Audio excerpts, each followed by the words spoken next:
All right, get ready for some intense family drama because a girl just kicked the door wide open. And she is absolutely fuming because he didn't answer his phone. Her name is Xiao Yuyu. She's throwing a massive tantrum, kicking everything in sight, all because her idol boyfriend, Song Feay, needs money. He wants to invest in his singing career, demanding, "You should have just sent me the money." Our main character, absolutely livid, slaps her right across the face. The impact is brutal. She collapses straight to the floor, landing right there with the trash. She's in total shock. Her brother had never, ever laid a hand on her before. He always just obeyed, but this time, Fun is a completely different person, his stare ice cold.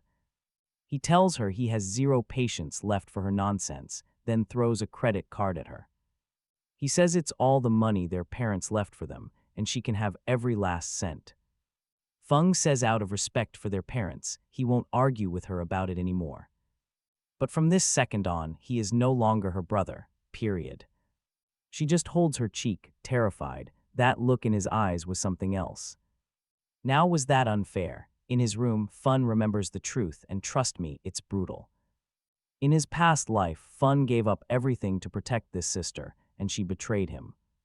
Years from now, on a battlefield where he defeated every kind of monster imaginable. The one creature he never expected to betray him stabs him right in the back. He couldn't believe it, demanding to know why. Chinziro just calls him an idiot. She sneers that she never saw him as a real brother, he was just their parents' adopted son. She looks back at another man, saying she did everything he asked. This is her true love. His name is Song Feay. His plan was to use Xiao Yuyu to get a divine artifact from Fun. After our hero had already done all the hard work, he couldn't even look at his sister. Xiao just mocks him, saying he was way too overprotective, and honestly it was annoying. Song doesn't want to wait around anymore and decides to eliminate Fong for good. See, in 2025, whenever a person slept, they were forced into the dream world. It was basically a death game, and dying inside meant losing your actual lifespan. Your real lifespan in the real world, but it wasn't all bad news, it was discovered that the skills and powers you earned in the game could be brought back to reality. Lifespan was the currency, and our hero dedicated everything to get the divine item. He wanted to reach the top, and it was on that very day that his sister sold him out. His last thought, this is so unfair. If I just had one more chance, everything would be different. His life was over, but it seems the gods actually felt that was pretty unfair, too.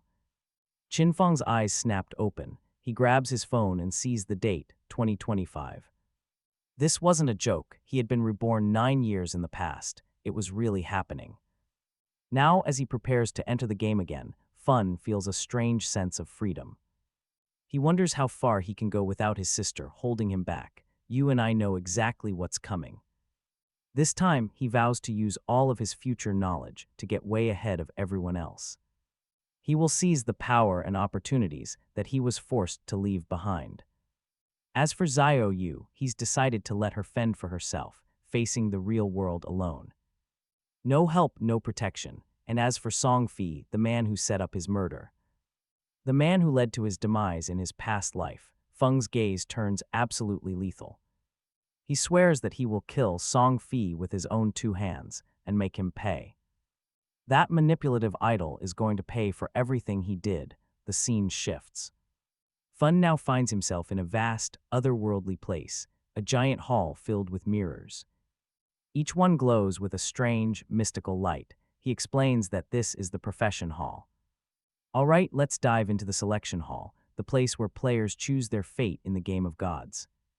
In his past life, he wasted hours here, anxious and totally lost, but not this time.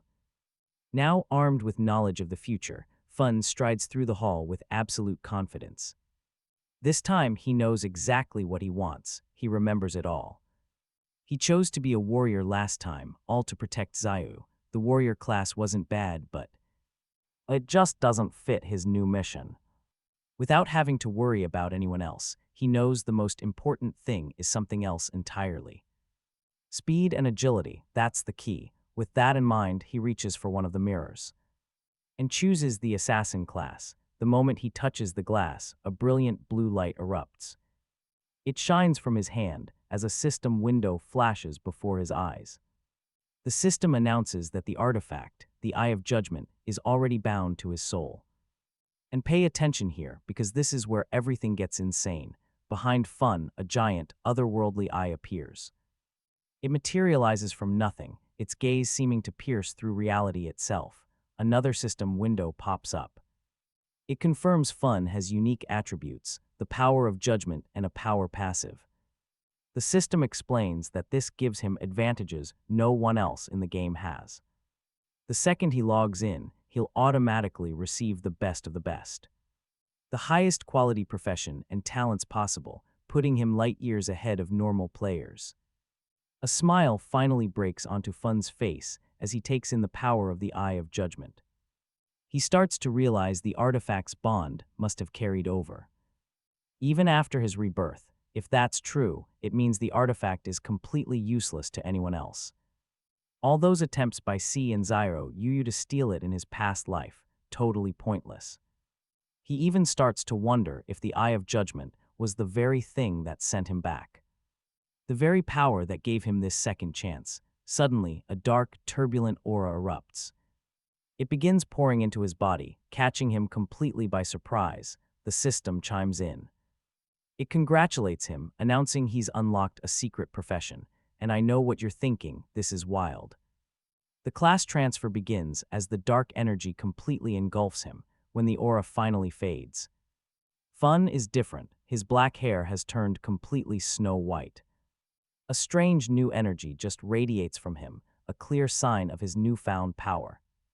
The system announces he has become a mortal shadow, a secret high-level assassin class.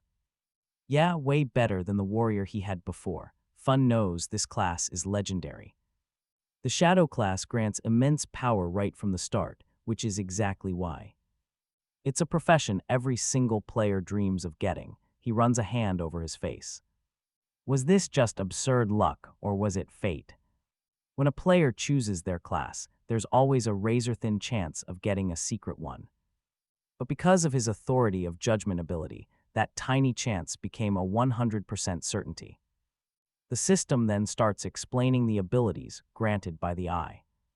The first was the authority of judgment. The system stated it was the oldest and most powerful authority in the entire universe, a power that stands above any and all rules of reality, but the system warns him. Without possessing a divinity, Fun can't actively use its full power. Even so, its passive effects are always active, giving him an unbelievably broken advantage. Fun is absolutely stunned by this. He remembers that in his previous life, humanity didn't even discover the power of order until 7 years into the game. That's when a top-tier player finally managed to escape the game itself. He reached the land of order and told everyone about this power. You and I know our boy is already miles ahead. For years, no one had ever managed to claim this incredible power. But Fun realized he held the original authority. Something that could simply ignore all the rules. It was a power that could rewrite reality itself. And trust me, that's when he understood his goals were much bigger than simple revenge. If he could just escape this game of the gods, get to the land of order, and claim a divinity, he could activate 100% of his judgment authority.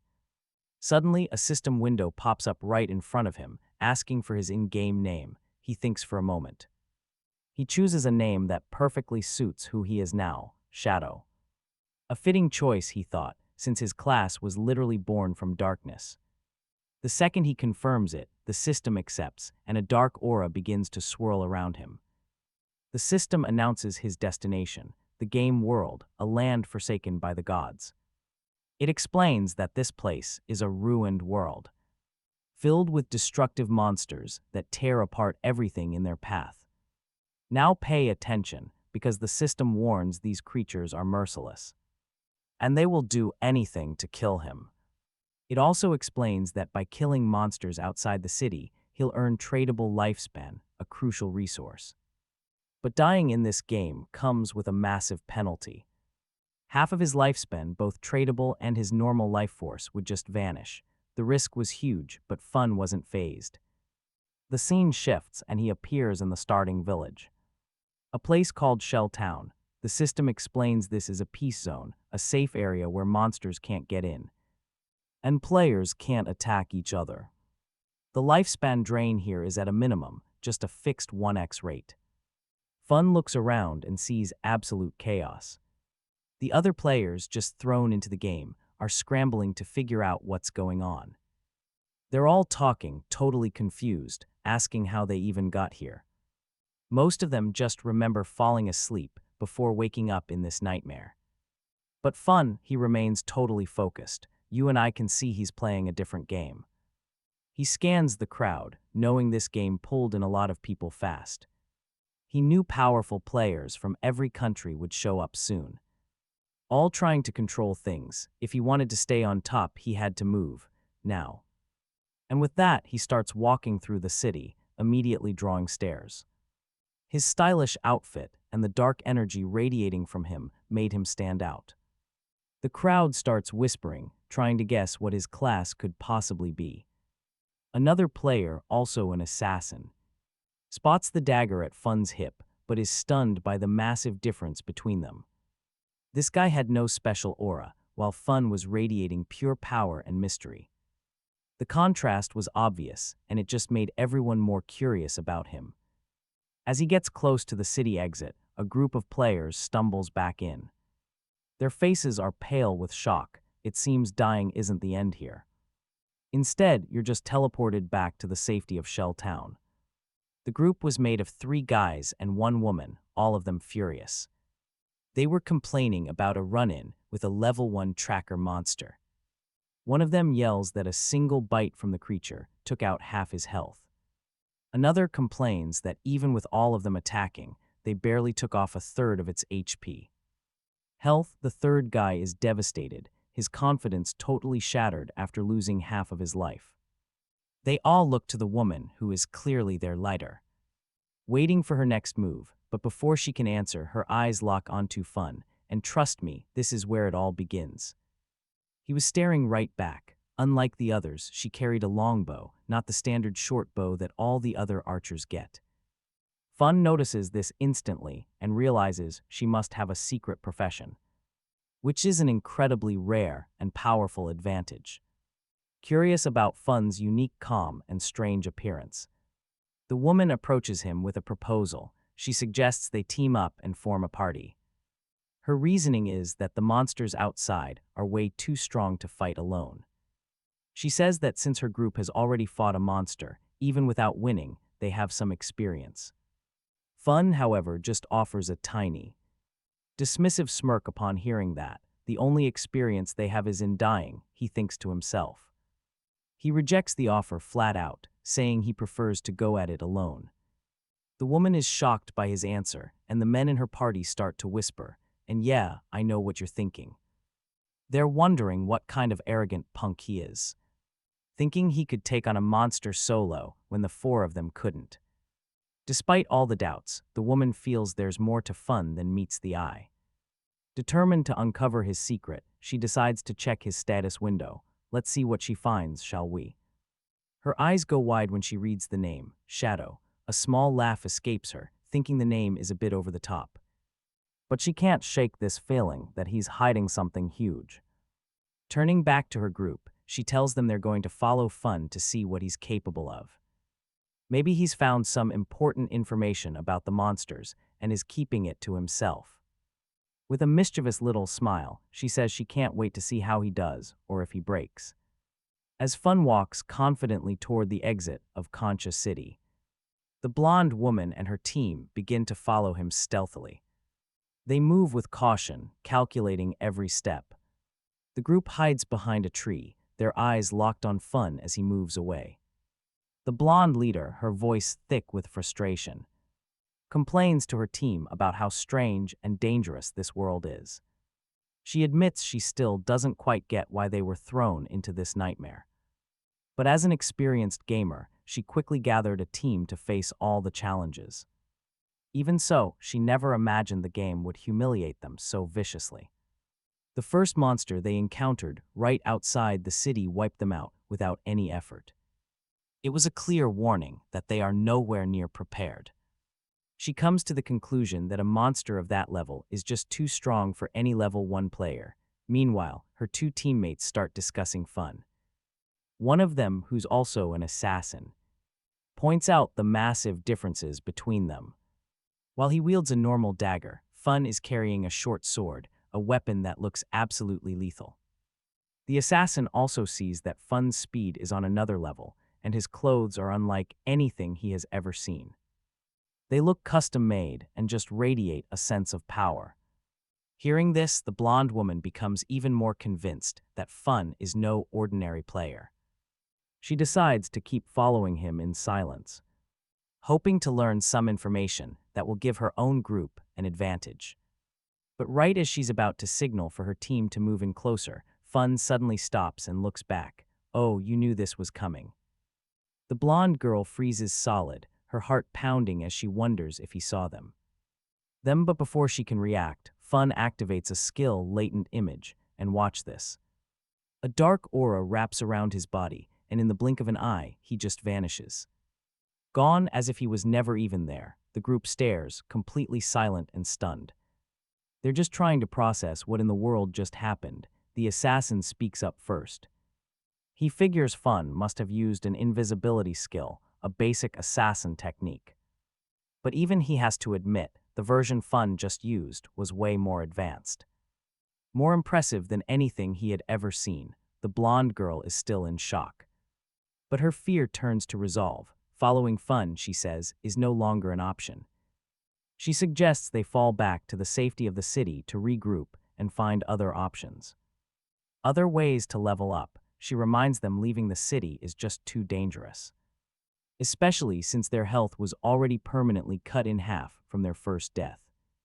The men agree. They start speculating that the city must have its own rewards. Hidden treasure chests, maybe, or NPCs who could give them valuable information. They're clinging to the hope that there's a way to get stronger without risking their lives. Meanwhile, the system explains the insane skill Fun just pulled off.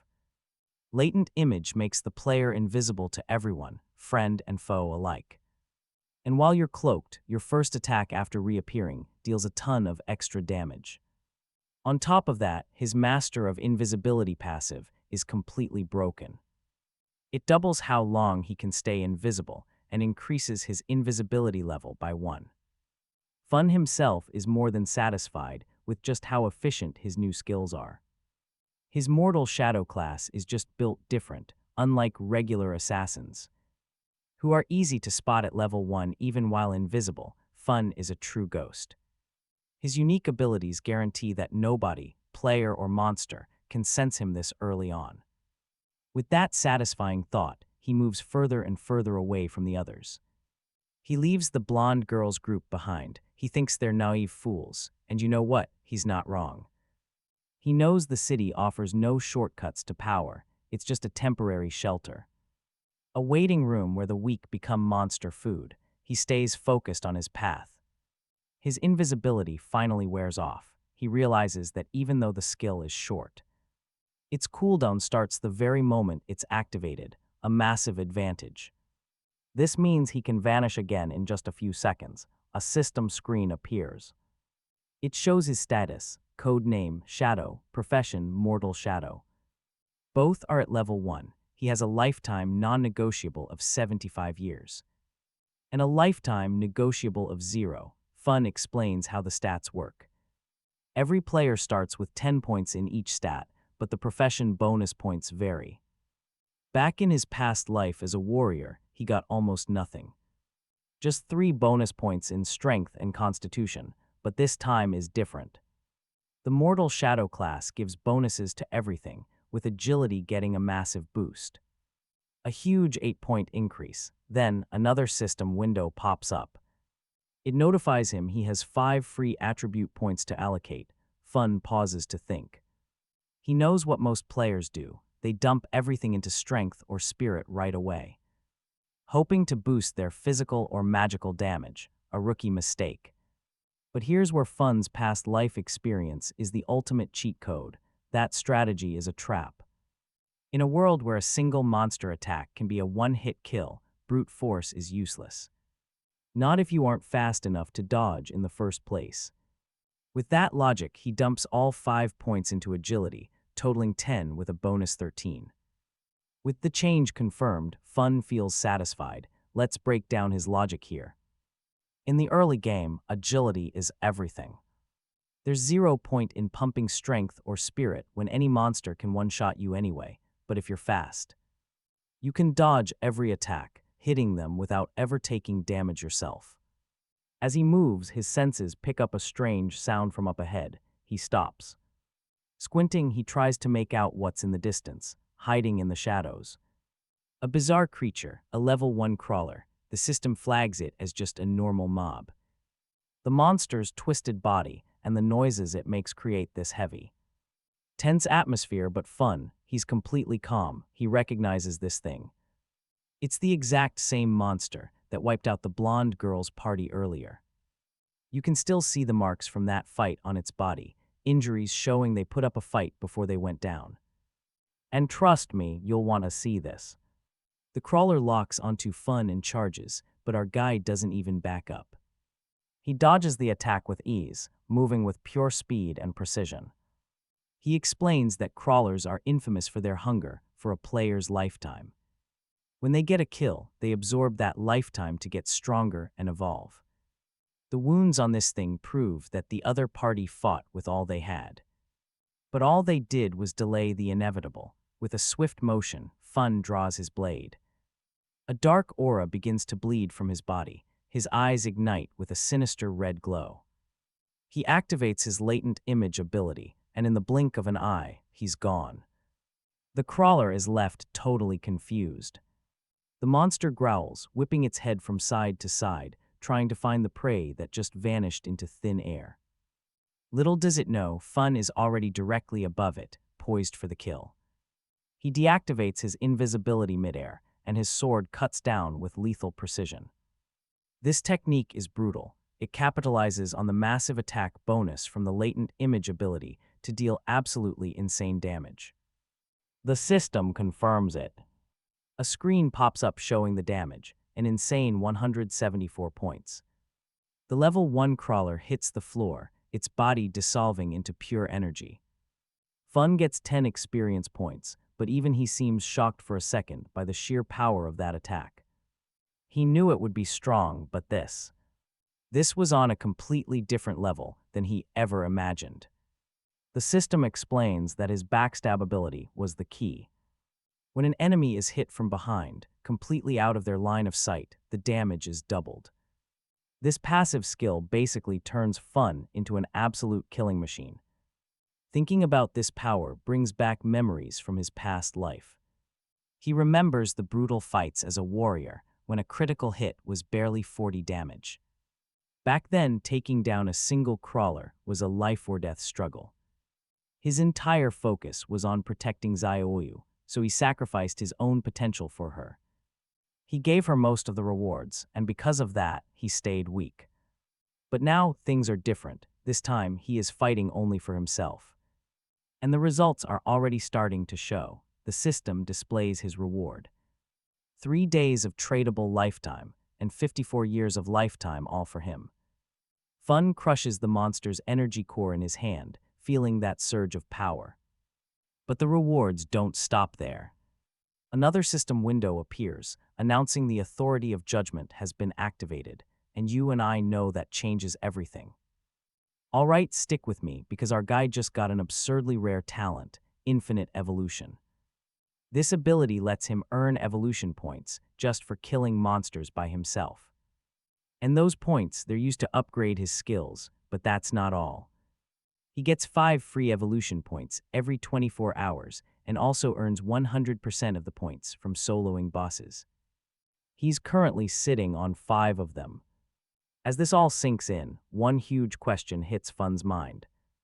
Could infinite evolution actually improve his skills? In his past life, something like that was impossible. It didn't matter what item a monster dropped, it was always stuck at its base level. That was the unbreakable rule, but infinite evolution just shattered it. This went way beyond the game's normal limits. The skill's potential had him buzzing. Eager to try it, he picks two abilities to evolve: backstab and his profession, deadly shadow. The second he makes his choice, the system confirms it. He spent 4 evolution points, and the skill upgrades were a success. First up was his profession, deadly shadow, which immediately shot up to the bronze category with some seriously impressive bonuses.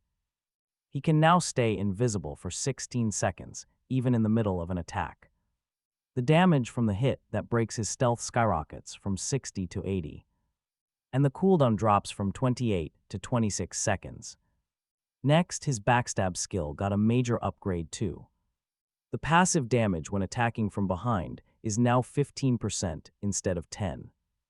With these new upgrades, Fun realizes his latent image skill now lasts 16 seconds. And since his invisibility mastery doubles that time, he can stay hidden for 32 seconds, almost permanently. He realizes if he had this before, he could have killed that crawler in a single shot, even at full health. His thoughts, however, are cut short by a cocky voice nearby, and I think we all know this type of character, right? Someone's doubting that a skinny guy like him could kill a monster alone. He turns and sees 2 people. Some muscle-bound guy trying way too hard to impress a girl. She's all excited, calling him Genji, saying with a build like his, he could probably take on 10 monsters at once. Genji just laughs and assures her that as long as he's around, she has nothing to fear. Watching this cringy scene, Fun knows something is wrong. A shadow falls over the 2 of them, and yeah, you and I both see it, a huge spider-like monster hidden in the tree right above. Totally clueless to the danger, Genji turns to Fun and actually makes him an offer. He tells Fun to join their group so he can protect him. But Fun was already moving, recognizing the monster as a nurse. Without even thinking, he activates latent image and just vanishes. The girl sees it all and points to where Fun was standing. Genji just shrugs it off, laughing that the weakling must have been scared off by his sheer strength, but that arrogance doesn't last long. Before he can even react, the giant spider drops on him, followed by a smaller one. By the time Genji realized the danger, it was all over. The creatures attack, crushing both him and the girl in an instant. The system identifies the monsters. The nurse, a level 1 bronze rarity boss, and its partner, a level 1 common baby spider. Still invisible, Fun calmly analyzes the battlefield. The nurse is a powerful enemy, rocking about 1,600 health points, impossible for a rookie to handle, especially since it controls a whole swarm of little spiders. Even so, Fun sees this as the perfect chance to test out his upgraded skills. Without hesitation, he advances on the nurse, breaks invisibility, and you and I get to see him maximize his damage. And boom, his blade strikes true, and the nurse recoils as blood erupts from the wound. The beast swings back with a devastating blow, but Fun dodges clean and slides right under its leg. Without a second's hesitation, he pops latent image and vanishes. A notification confirms it, 338 damage. A solid hit, but it's not nearly enough against a monster this tough. Another message flashes. He only took 9 damage himself, basically a scratch. With his high agility and low health, he knows a head-on fight would be absolute suicide. Still, he's impressed. Dealing over 300 damage in a single attack is some next-level power. Furious, the nurse goes into a blind rage, thrashing and attacking everything around it. Fun watches from the shadows, knowing full well these things aren't just mindless. They adapt, they fight back, and this battle is far from over. But he is more than ready to test out the limits of his new strength. He quickly realizes the nurse is just attacking in every direction, making a direct assault way too risky. With that smaller spider still on lookout, a frontal attack is not an option. So he tries a new tactic, and this is where it gets really clever. Just as the nurse starts shooting webs to get away, a rock flies out of nowhere. It smashes into its belly, ripping a fresh wound and dealing 299 damage. The system registers his new strategy. abuse the extra damage from breaking invisibility, and use his skills to make thrown objects count as actual attacks. And since the system registers rocks as a valid weapon for him now, every throw is like a swing from his sword. He chucks another one, knowing that as soon as the cooldown ends, he can just rinse and repeat this forever. The system quickly confirms another solid hit for 279 damage. Using this method again and again, he slowly but surely chips away at the giant monster's health. Before long, an announcement rings out across all of Shell City. The leaderboard has been updated. A player named Shadow just killed the nurse, becoming the first to hit level 2. With his name blasted to everyone, the citywide ranking is now officially open. The other players can't believe what they're hearing. Many of them remember dying to that exact monster multiple times. They thought it was impossible for one player to beat it. Instantly, rumors about the mysterious Shadow start spreading like wildfire. Some are convinced he used a glitch. Others just stare at the ranking, shocked to see only a single name on the entire list. And you know what? We saw this coming. Amidst the chaos, the blonde girl and her team are standing there, stunned. She can't wrap her head around how a level 1 player soloed a boss monster when her whole team struggles with normal enemies. Could the system be bugged? Genji and his friend, the same two who died to the nurse, are there too, completely bewildered. But then Genji's friend suddenly remembers the guy they looked down on. That guy could **** be Shadow. Meanwhile, Fun gets his victory notification. He's gained 300 experience points, reaching level 2. Plus he gets 2 evolution points and unlocks the Shell City ranking. He also gained 1 reputation point, as the whole city just heard about his epic feat. As the nurse's body dissolves into light, Fun notices that when the boss dies, the smaller spiders immediately flee in terror. He sighs, wishing he'd killed them first, since he just lost out on a ton of easy experience points. Another system window shows his rewards, 46 days of lifetime and a bronze-level skill book. Alright, let's check out this loot, because one of these items is about to break the game. The dagger grants plus 135 attack, plus 4 agility, and 2 more evolution points. Curious, he hones in on the Hand of Avarice book, and the system explains. It's an assassin-exclusive skill that lets him loot extra rewards from monsters. The catch, only a 20% chance of success. The only requirement was being level 1. Fung is floored by his luck. A bronze boss dropping a skill this rare is insane. This is going to massively boost his chances of finding new equipment.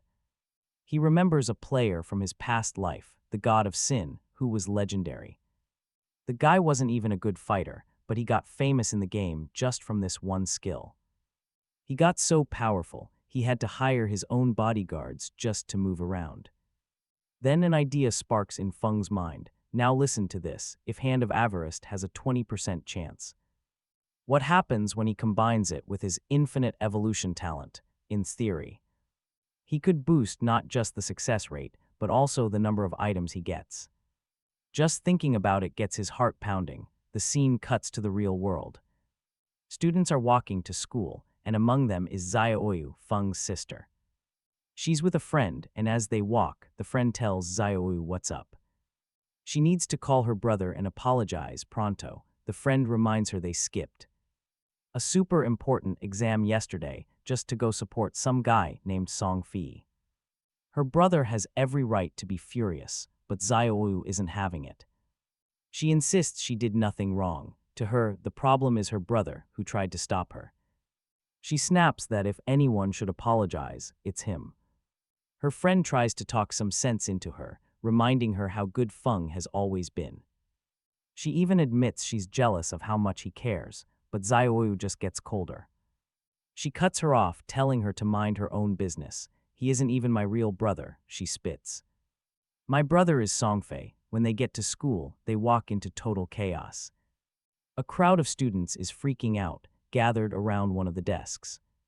They push closer and see something impossible. Their classmate, Jiang Hai, is slumped over his desk, his body slowly fading away. Yeah, you heard that right, panic erupts. A girl cries out, asking what's happening. Another student explains everything. Jiang Hai just said he was taking a quick nap and then started to disappear. Whispers fill the room. Other students say he's not the only one. Social media is exploding, with similar cases popping up all over the world. People are just falling asleep and turning translucent, and nobody has a clue why. Terrified, one of the girls immediately grabs her phone.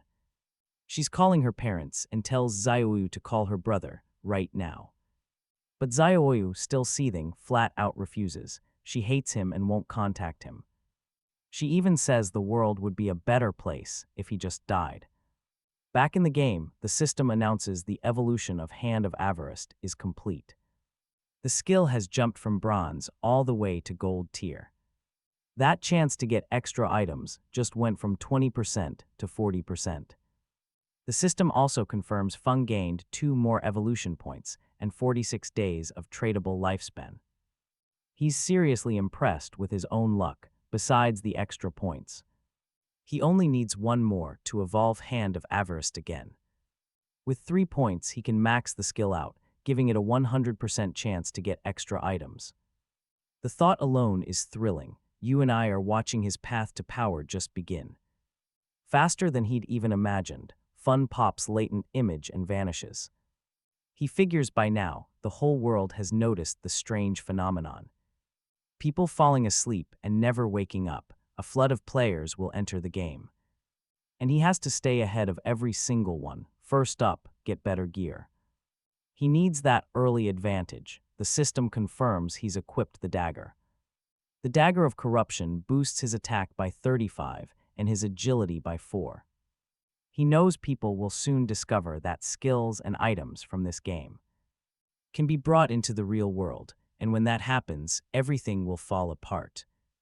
The world will descend into pure chaos. He recalls that for this to happen, 2 conditions must be met: reaching level 10 and banking enough tradable lifespan. Looking at his stats, he realizes just killing normal monsters won't cut it.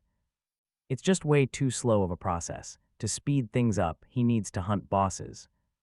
Much stronger bosses. His thoughts are cut short by the sound of a fight nearby.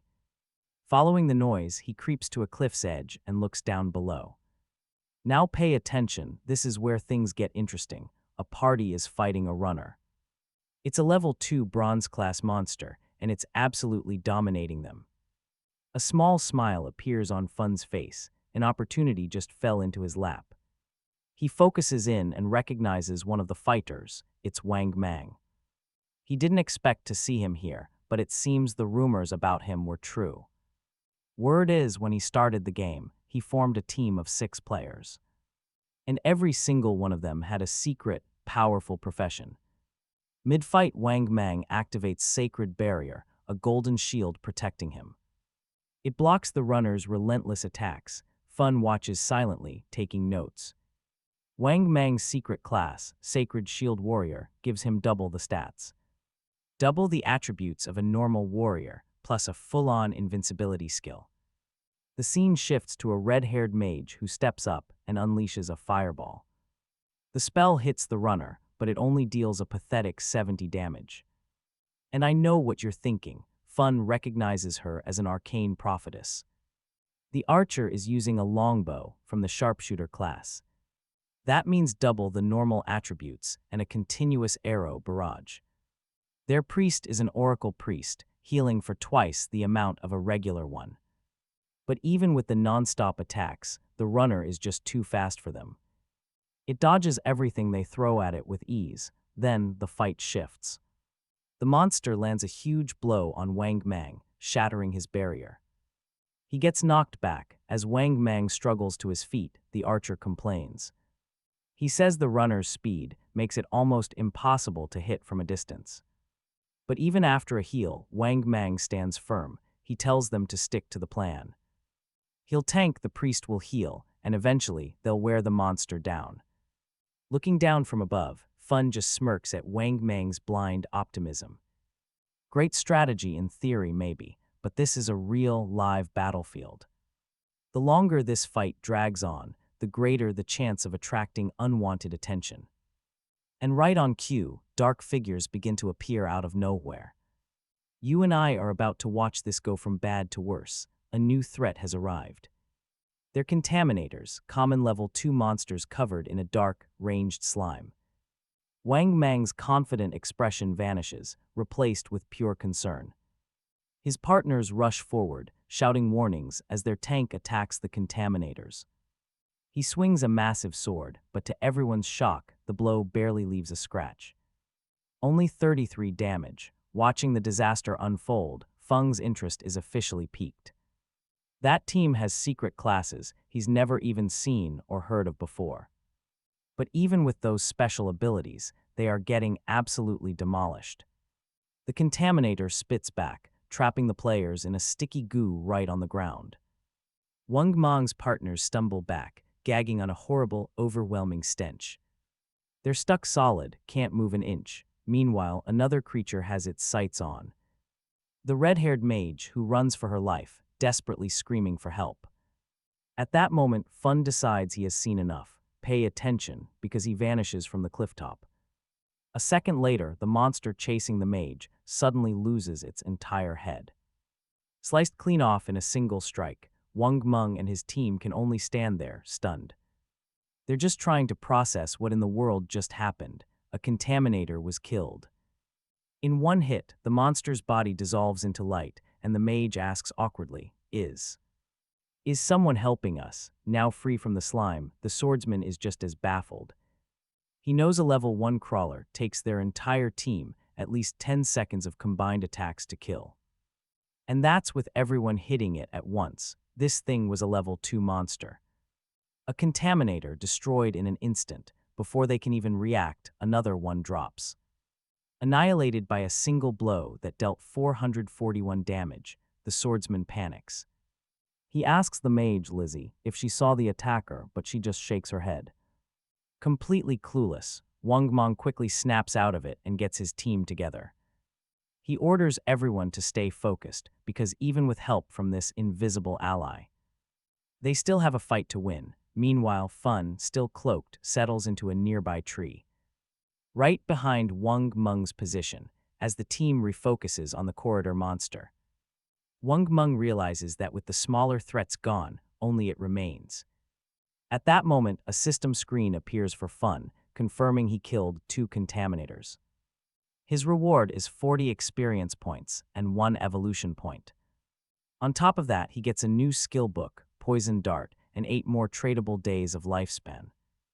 Looking at the screen, Fun considers his brand new skill, a ranged attack. And yeah, I know what you're thinking. Damage over time is a perfect skill for an assassin.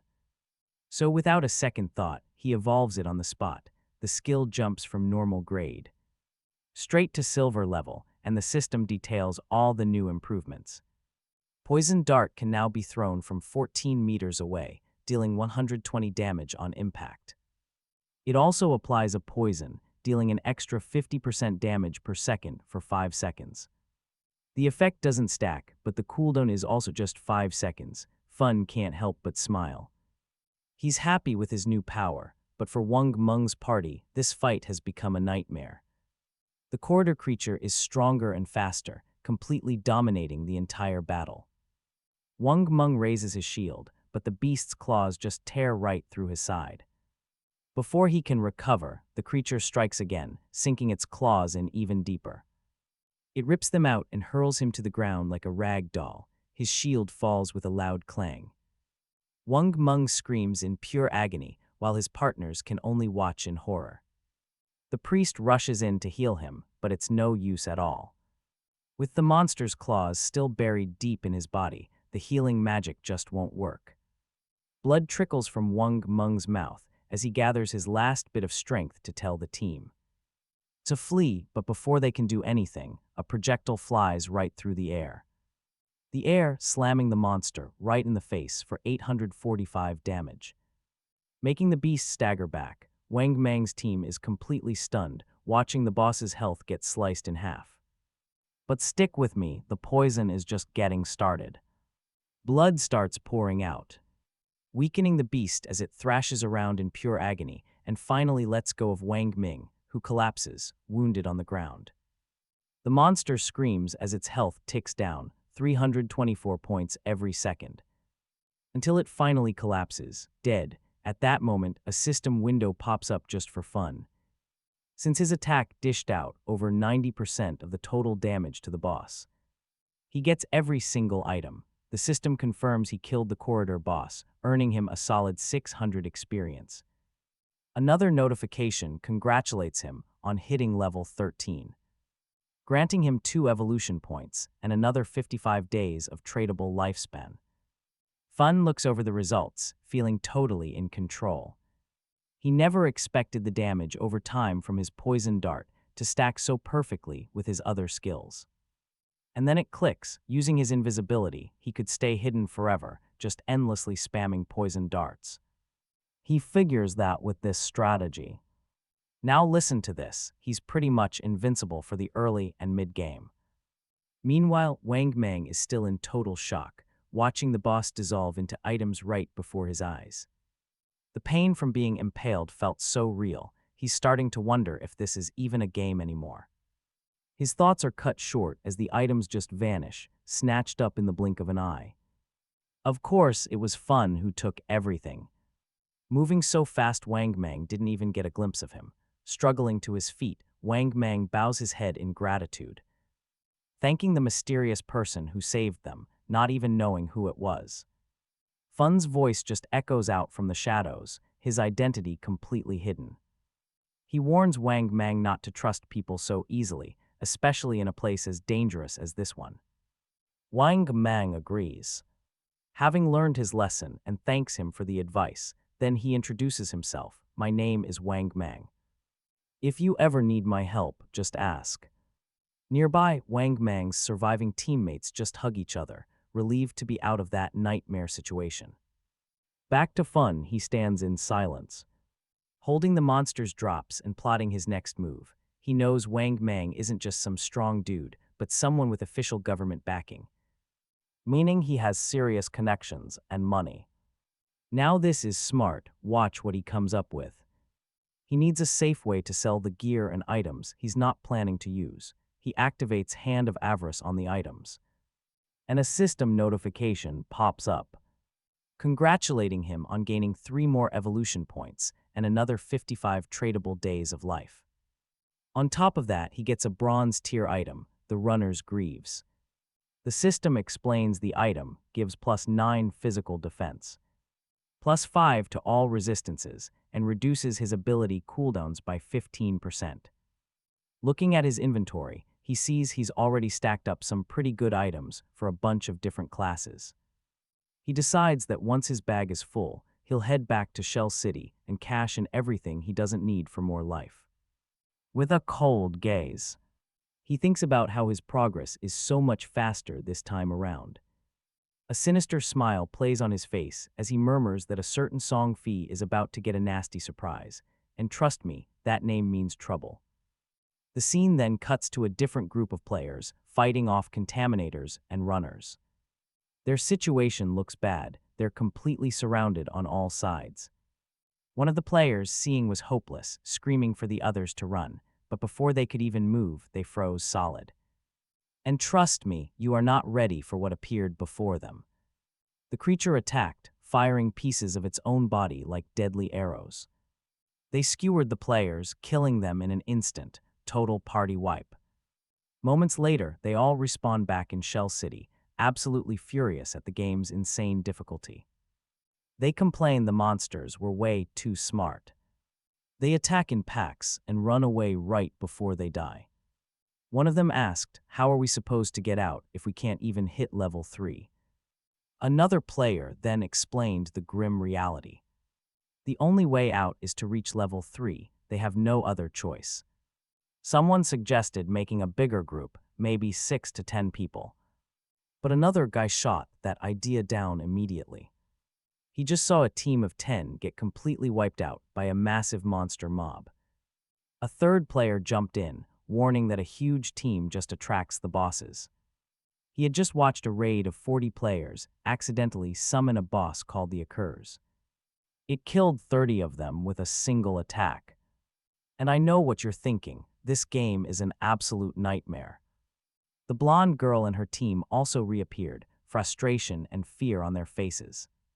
If they can't hit level 3, they're trapped in this game forever. She clenched her fists, her mind racing with a terrifying thought. Since they all logged in while sleeping, only their consciousness was here. If they can't get out, their real bodies will simply starve to death. Just the idea of it sent a cold shiver right down her spine. One of her teammates, an assassin, pointed out they'd already died 3 times. They had less than 10 years of their in-game lifespan left. Before he could finish, she cut him off. Dying again, not an option, not ever. Just then, the conch town rankings shimmered to life in the air. And here's the part that changes everything. At the top of the list was Fun. He had already reached level 3, followed by one Minbala, still at level 1. The blonde girl's mind went into overdrive. How did he level up that fast? He had to know something they didn't. She made a decision right there. If this mysterious player has the secret, they had to get him to help. Clenching her fists, she gave her team an order: spread the word. She said, if Shadow can get us to level 3 and out of this game, I'll personally pay him 10 million when we're back in the real world. She smiled, confident that nobody could refuse an offer like that. The scene cuts back to Fun, who's just casually killing contaminators with poison. As another monster drops, the system announces his reward. 20 experience and 1 evolution point. He already had enough. He immediately starts to evolve his skill, Hand of Avarice.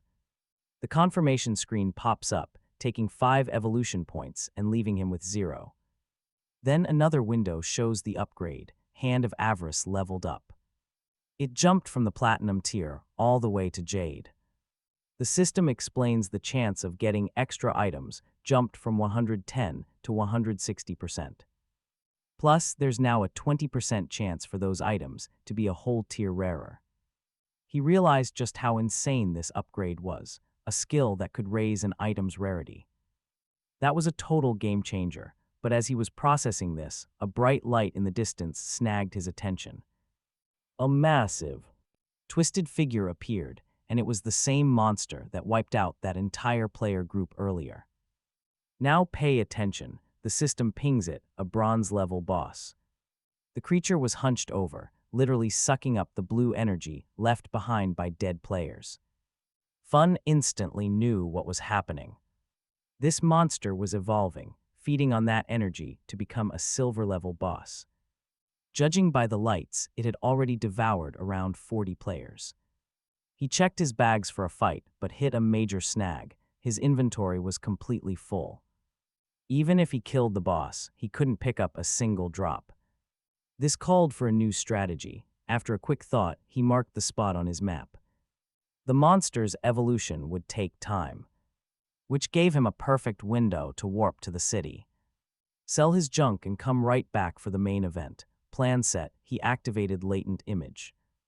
And just like that, vanished into the shadows. The scene then flips back to Conch City. The players there were buzzing over a crazy announcement. This blonde girl was offering 10 million to the number 1 ranked player just for some help leveling up. In the crowd, a girl broke down crying, sobbing that normal people like her had no chance of ever leaving this game. Her cries were cut short when someone just dragged her away, showing how high tensions were running. But amid all the whispers, the entire atmosphere shifted. An overwhelming aura of power washed over the area, and every head turned to the newcomer. It was Fun. His presence alone was enough to silence the entire crowd. Without saying a word, he opened the system and pulled up the selling function. Instantly, a massive notification flashed above his head, announcing he'd opened a pop-up shop for equipment and skills. It also said the shop was only open for 10 minutes, kicking off a mad scramble. Seated calmly, Fun laid out a collection of gleaming items he'd picked up from his battles.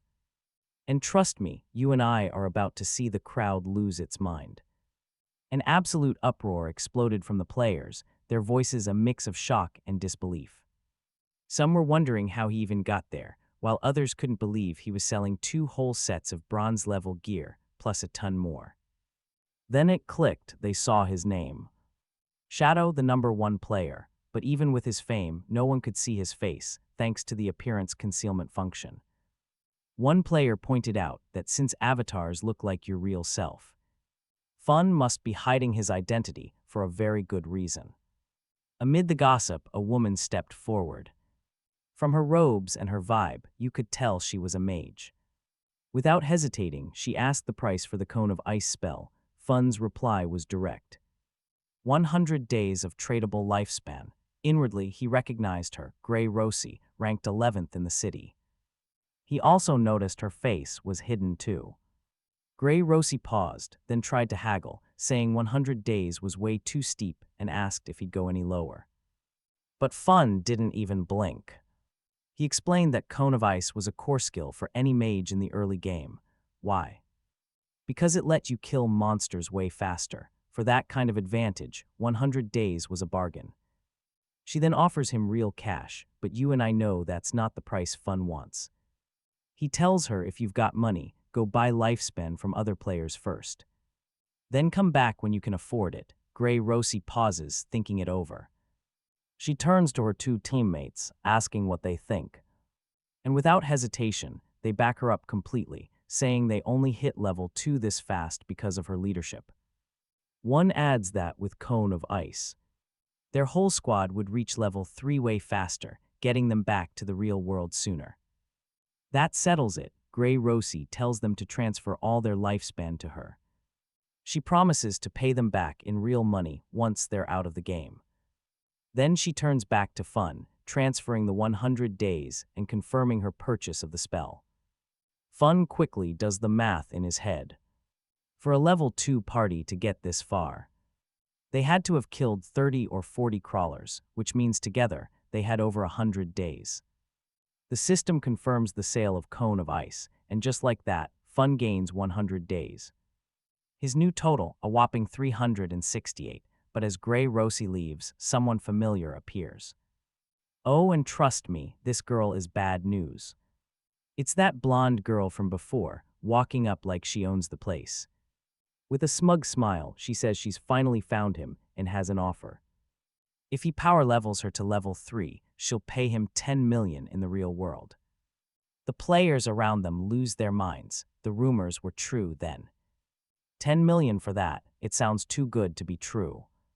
She keeps boasting, saying her dad is the president of Young Industries, so money is nothing. But Fun, totally unfazed, he looks at her and instantly recognizes her. Young Lee, now get this, in his past life, she was a notorious gang leader. Her whole criminal organization was eventually taken down by the authorities. He remembers her methods. She'd lure people in with promises of cash in exchange for their lifespan, only to kidnap and enslave them later on. Anyone who resisted, they met a horrible end back in the real world.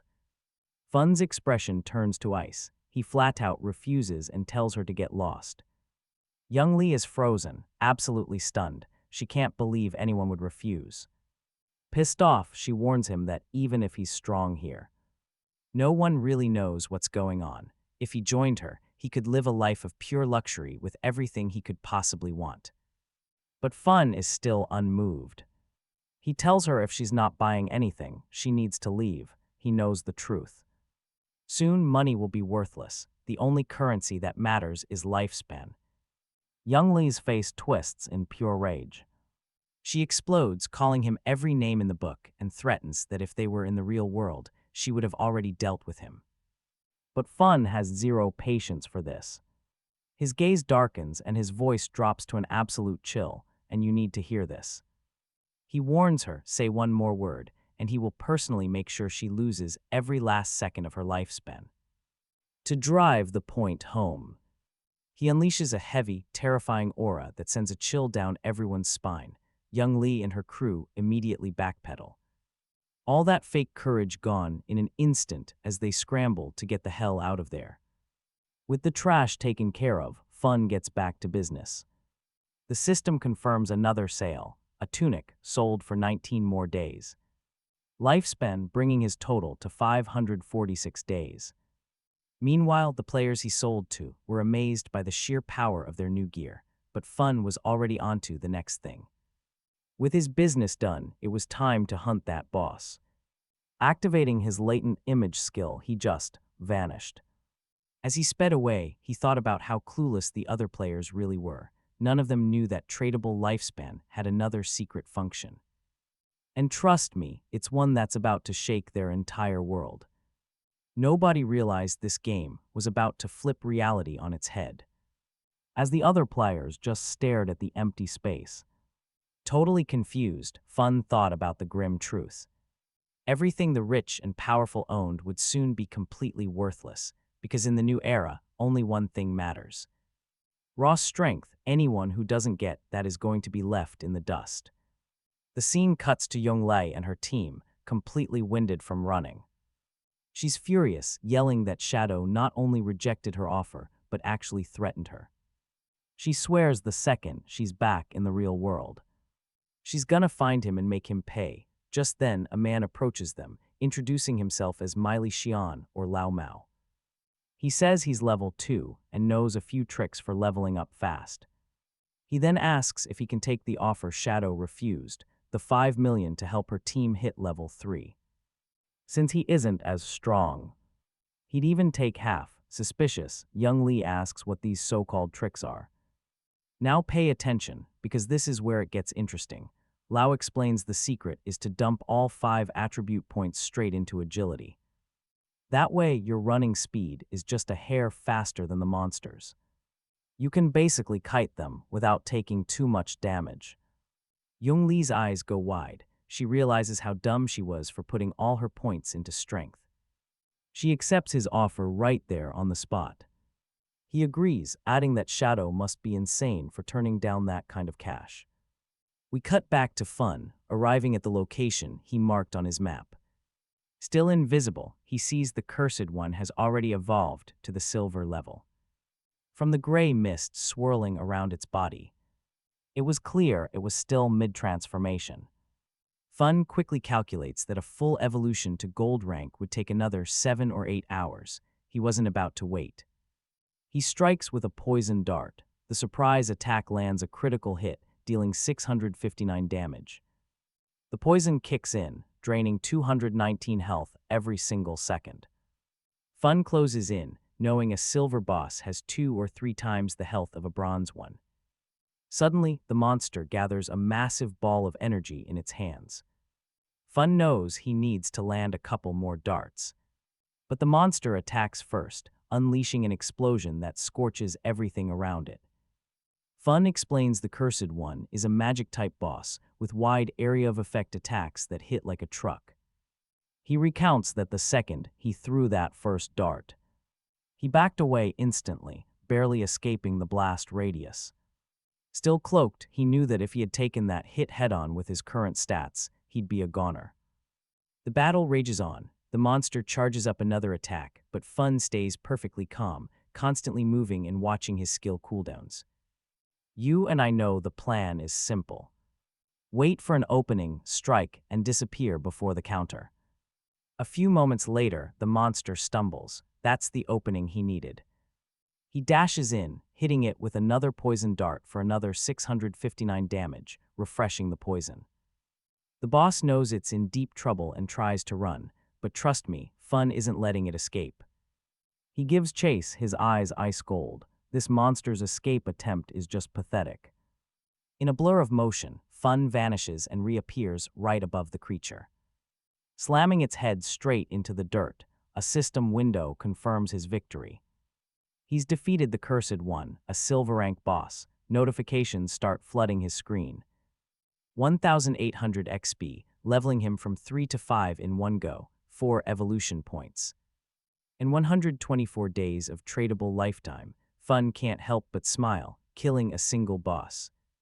Let him jump 2 whole levels, and even gave him bonus evolution points, as the monster's body dissolves into a pile of loot. He activates his evolved Hand of Greed.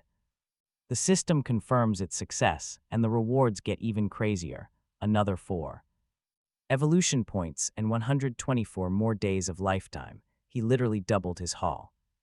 He cracks a smile, not bad at all. In total, that silver boss gave him 12 evolution points and 372 days of lifetime. But wait, there's more. The extra effect of Hand of Greed kicks in, upgrading a silver item straight to gold tier, a golden item. No wonder this skill is Jade level, he thinks. He glances at the items on the ground. About 7 or 8 pieces of gear are scattered around, but his backpack is nearly full. He only has 10 empty slots left, he sighs, running back to town after every boss. Is just a massive waste of his time. The ideal drop would have been some kind of storage ring or a similar item, just as Fun is about to check his new loot. Let's pause on that for a second and jump back to the city. We see Lizzie, the mage, from Wang M's team, reappearing in a flash of light, completely relieved. The rest of the team materializes right after, all thanking Wang M. They say that without his leadership, they never would have hit level 3 and made it back to safety. But Wang Meng just brushes it off, saying it was a total team effort. Lizzie, however, is kicking herself for not adding that mysterious guy as a friend during the fight. She figures it must have been because she was completely covered in mud at the time. A teammate jokes with her, saying she looks great now that she's all cleaned up, and that the mysterious player wouldn't dare reject her a second time. While they're talking, a system-wide announcement echoes through the city. Okay, you're gonna want to hear this. The player Shadow has reached level 5. The news sends shockwaves through the crowd. Someone shouts, in pure disbelief, asking how Shadow jumped from level 3 to 5 that quickly. The only explanation is that he must have soloed a ridiculously powerful boss. Another player chimes in, saying he saw Shadow selling items in the square just 10 minutes ago. In the middle of all the desperation, one guy says, half joking, that his sister just turned 18, and if Shadow took a liking to her, it would be a huge move for their family's future. His friends immediately shut him down, though, reminding him that Shadow is the same guy who turned down a $10 million offer. There's no way he would ever be interested in a random marriage proposal. Meanwhile, Wang Meng's team starts to panic. They had barely celebrated hitting level 3, and Shadow is already light years ahead, but Wang Meng stays calm. He tells them to forget about it for now. The most important thing is this: to log out of the game, return to reality, and warn all their family and friends. They had to tell them about this dangerous game. As their bodies fade, the system confirms their logout. Wang Meng's last words are dead serious. If the world is really descending into chaos, you and I know the least they can do is prepare the ones they love. We snap back to the real world. Wang's eyes fly open, and at that exact moment, a voice shouts, "Captain.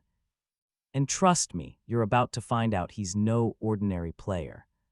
His colleagues rush over, completely panicked. One of them explains they were terrified because Wang Meng's entire body had started turning transparent while he was out cold. The horrifying truth crashes down on them. If you die inside the game, you don't just get disconnected, you get completely erased from existence in the real world. With no time to process this, Wang Meng stands and orders an immediate assembly. Something serious just happened, he declares. The scene shifts to a police station, where a commanding voice is questioning Wang Meng about the report he filed. The voice summarizes, so Wang's team had a massive advantage since they all had secret classes. And even then, they were almost wiped out by a single monster, saved only at the last second by some unknown player named Shadow. Wang Meng confirms every word of it is true. Then he starts describing Shadow's absolutely insane progress. He explains that when Shadow saved them, the guy was only level 3. But by the time Wang Meng's team finally managed to hit level 3, Shadow was already at level 5, a power gap no one had ever seen. Now this reveal, it leaves the top brass stunned and seriously concerned. One of them asks the big question, does that mean Shadow is the strongest player alive right now? How could he level up that fast? Theories started flying, and Wang Meng offers his best guess. Maybe he took down an impossibly strong boss or pulled off some incredible feat. Another official, looking closer, points out a strange detail in the report. Shadow was already level 3 when he saved them, so if that's true, why didn't he just leave the game with everyone else? Is it possible he has no family or friends to come back to? No reason to return. Wang Meng has to admit he knows nothing about the guy. Just then, a female officer cuts in with a pretty wild theory, and you and I both know where this is going. She suggests Shadow might actually be a transmigrator. She explains these are people who show up from nowhere and get super strong, super fast. And they're often orphans, which would explain why he never came back. Her idea drops like a bomb, leaving the whole room dead silent. Realizing what she just said, she turns bright red with embarrassment. The high-ranking official, completely unamused, calls her out by name. Amy stopped joking around. This is a serious situation. He dismisses her idea, saying she's clearly been reading too many web novels, and gets back to the point with some critical intel.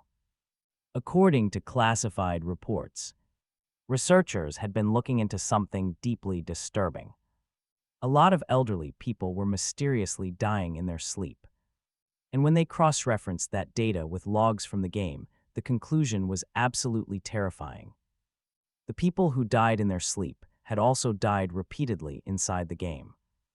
This was the final confirmation. If a player's life hits 0 in the game, they don't just die in there, they die in the real world, period. One of the officers mutters that this game is an anomaly, something totally beyond their understanding. The chief agrees, even suggesting it might be an invasion by beings from another dimension. That idea silences everyone. Without wasting another second, the chief gets to the urgent business at hand, announcing that the government is issuing an emergency order. And trust me, you're not ready for what he says next. To gather every piece of information possible, he made it clear this wasn't just a police matter anymore. And trust me, the entire government was scrambling in a global race as every nation fought to understand this new reality. Falling behind meant losing their spot on the world stage. And with that, the chief made his call. Amy would lead Team 1 as captain. She instantly accepted. Wang M was up next. He was appointed vice captain, and they were given full permission to choose their own squad. Wang Meng agreed, knowing just how heavy this mission was. Then the chief brought the conversation back to Shadow. According to the report, he didn't exactly seem like a villain, so the chief gave a direct order. Amy and Wang Meng were to get as close to him as possible, the objective. Figure out who he is and try to get him on their side. The chief explained why he put Amy in charge. Her background in games and fiction made her perfect for this. She was the one person who could investigate Shadow, whose actions were straight out of a legend. The chief hoped they could bring this guy over to their side. Meanwhile, the rest of the police force had one job: maintain order and stop any panic in the city, and with that, the meeting ended as the sun began to set. The officers braced themselves for the chaos that was about to come. Now let's switch gears. We cut to a school the next day where Xiao sits at her desk, lost in thought. As other students buzz with excitement over everything that just happened, a group of students discusses some breaking news. Zhang Hai, the kid who went missing. He actually hit level 3 and made it out of the game completely safe. One girl explains he dropped a huge piece of intel. If a bunch of people from the same area fall asleep at the same time, they all wind up in the exact same starting city. This news has the students both hyped and totally worried. Another girl is completely terrified by the thought. She has to go home and get her parents into the game because they know nothing about gaming. She's scared they'll get hurt if they go in unprepared. But then another student argues, saying it's a bad idea to bring their parents in yet. He says they should focus on leveling up first so they can actually protect their families later on. Meanwhile, Xiao is just staring at her phone. Thoughtful and getting more and more frustrated. I know what you're thinking, something isn't adding up here. Why hasn't her brother talked to her yet, with this massive game taking over? She expected a text at least, but there was nothing. He didn't even ask if she was okay, and he never even apologized for hitting her, and that just wasn't like him. Not at all. Before, whenever they argued, he'd always be the one to make peace. But today, just silence. Even her parents had never once laid a finger on her, but her own brother did. Pouting. She tries to make excuses for herself, thinking she only skipped class to see Song Feay's concert. Was that really such a big deal, she wonders. Crossing her arms, she decides that she will only forgive him if he calls and apologizes like 1,000 times. But that anger quickly fades to excitement when she thinks about Song Feay. Good thing I went yesterday, she thinks to herself. Once this game takes over, I might not get another chance to see him live. A goofy smile spreads across her face as she thinks back to the night before. The image of Song Feay on stage floods her mind. She sighs thinking how amazing he was, but then don't blink, it finally hits her. Now you and I both know if everyone enters a game by sleeping, music idols are gonna be there too. She blushes just imagining meeting him in there. Could this be her one chance? Is this fate finally bringing them together? Her heart races just thinking about it. As she gets ready for bed, though, she remembers something important.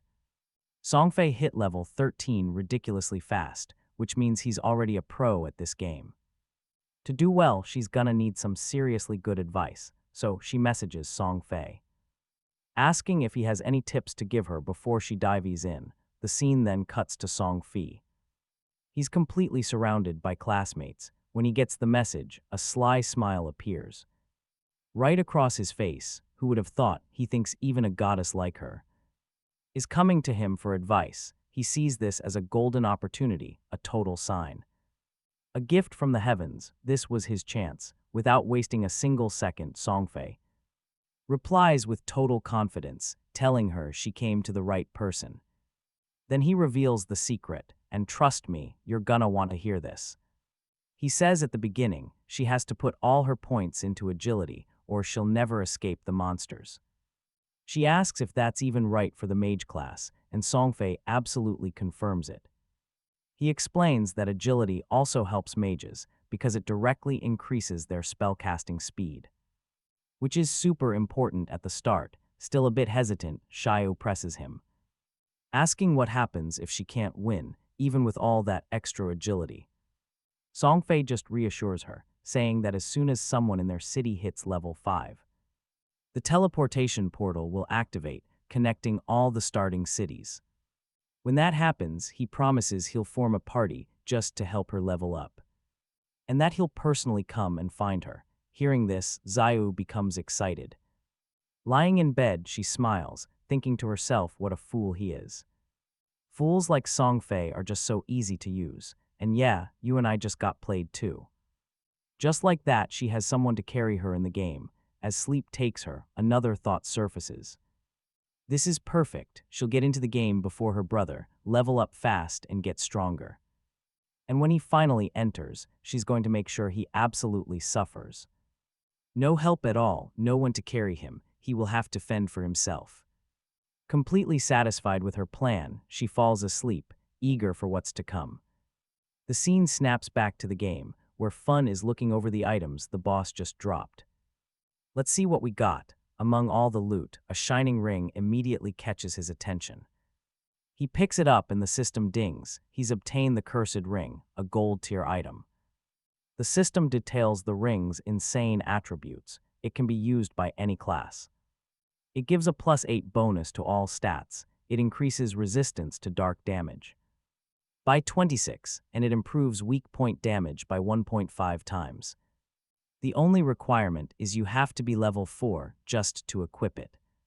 Analyzing the item, Fun realizes that 32 extra attribute points is massive. It's basically the equivalent of gaining 3 free levels. The ring is an excellent item. Before he can even process it, another notification appears. He's obtained a new skill. Instant Shadow Strike, a silver tier skill. The system explains its mechanics. The skill fires off several slashes in one direction with a range of 15 meters. And it also makes him invincible for 5 whole seconds. Fun realizes it's a great skill. A fantastic area of effect attack. Without wasting time, he learns it immediately. And since he still has evolution points left over, he decides to upgrade Hand of Avarice. The system takes 8 points and upgrades the skill from Jade tier straight to Diamond. Tier, the effects were a massive upgrade. His chance to get extra items jumped to 220%.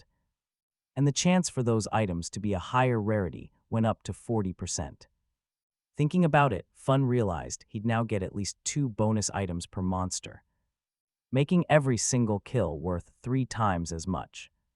To use his remaining points, he upgraded Instant Shadow Strike by 3 levels, rocketing the skill from Silver all the way to Platinum tier. The improvements were insane. The range shot up to 21 meters. His invincibility was extended to 7 seconds, and the number of slashes increased from 3 to 5. The most important change was the damage of each strike, which literally doubled to 200. Looking at the rest of the loot, he saw that most of it was just junk, but one thing caught his eye. A Silver tier warrior skill book. He checks out the warrior skill book, realizing this could sell for a pretty good chunk of lifespan. But just as he's thinking this, a noise suddenly catches his attention. Turning around, he sees 3 huge creatures rushing straight for him.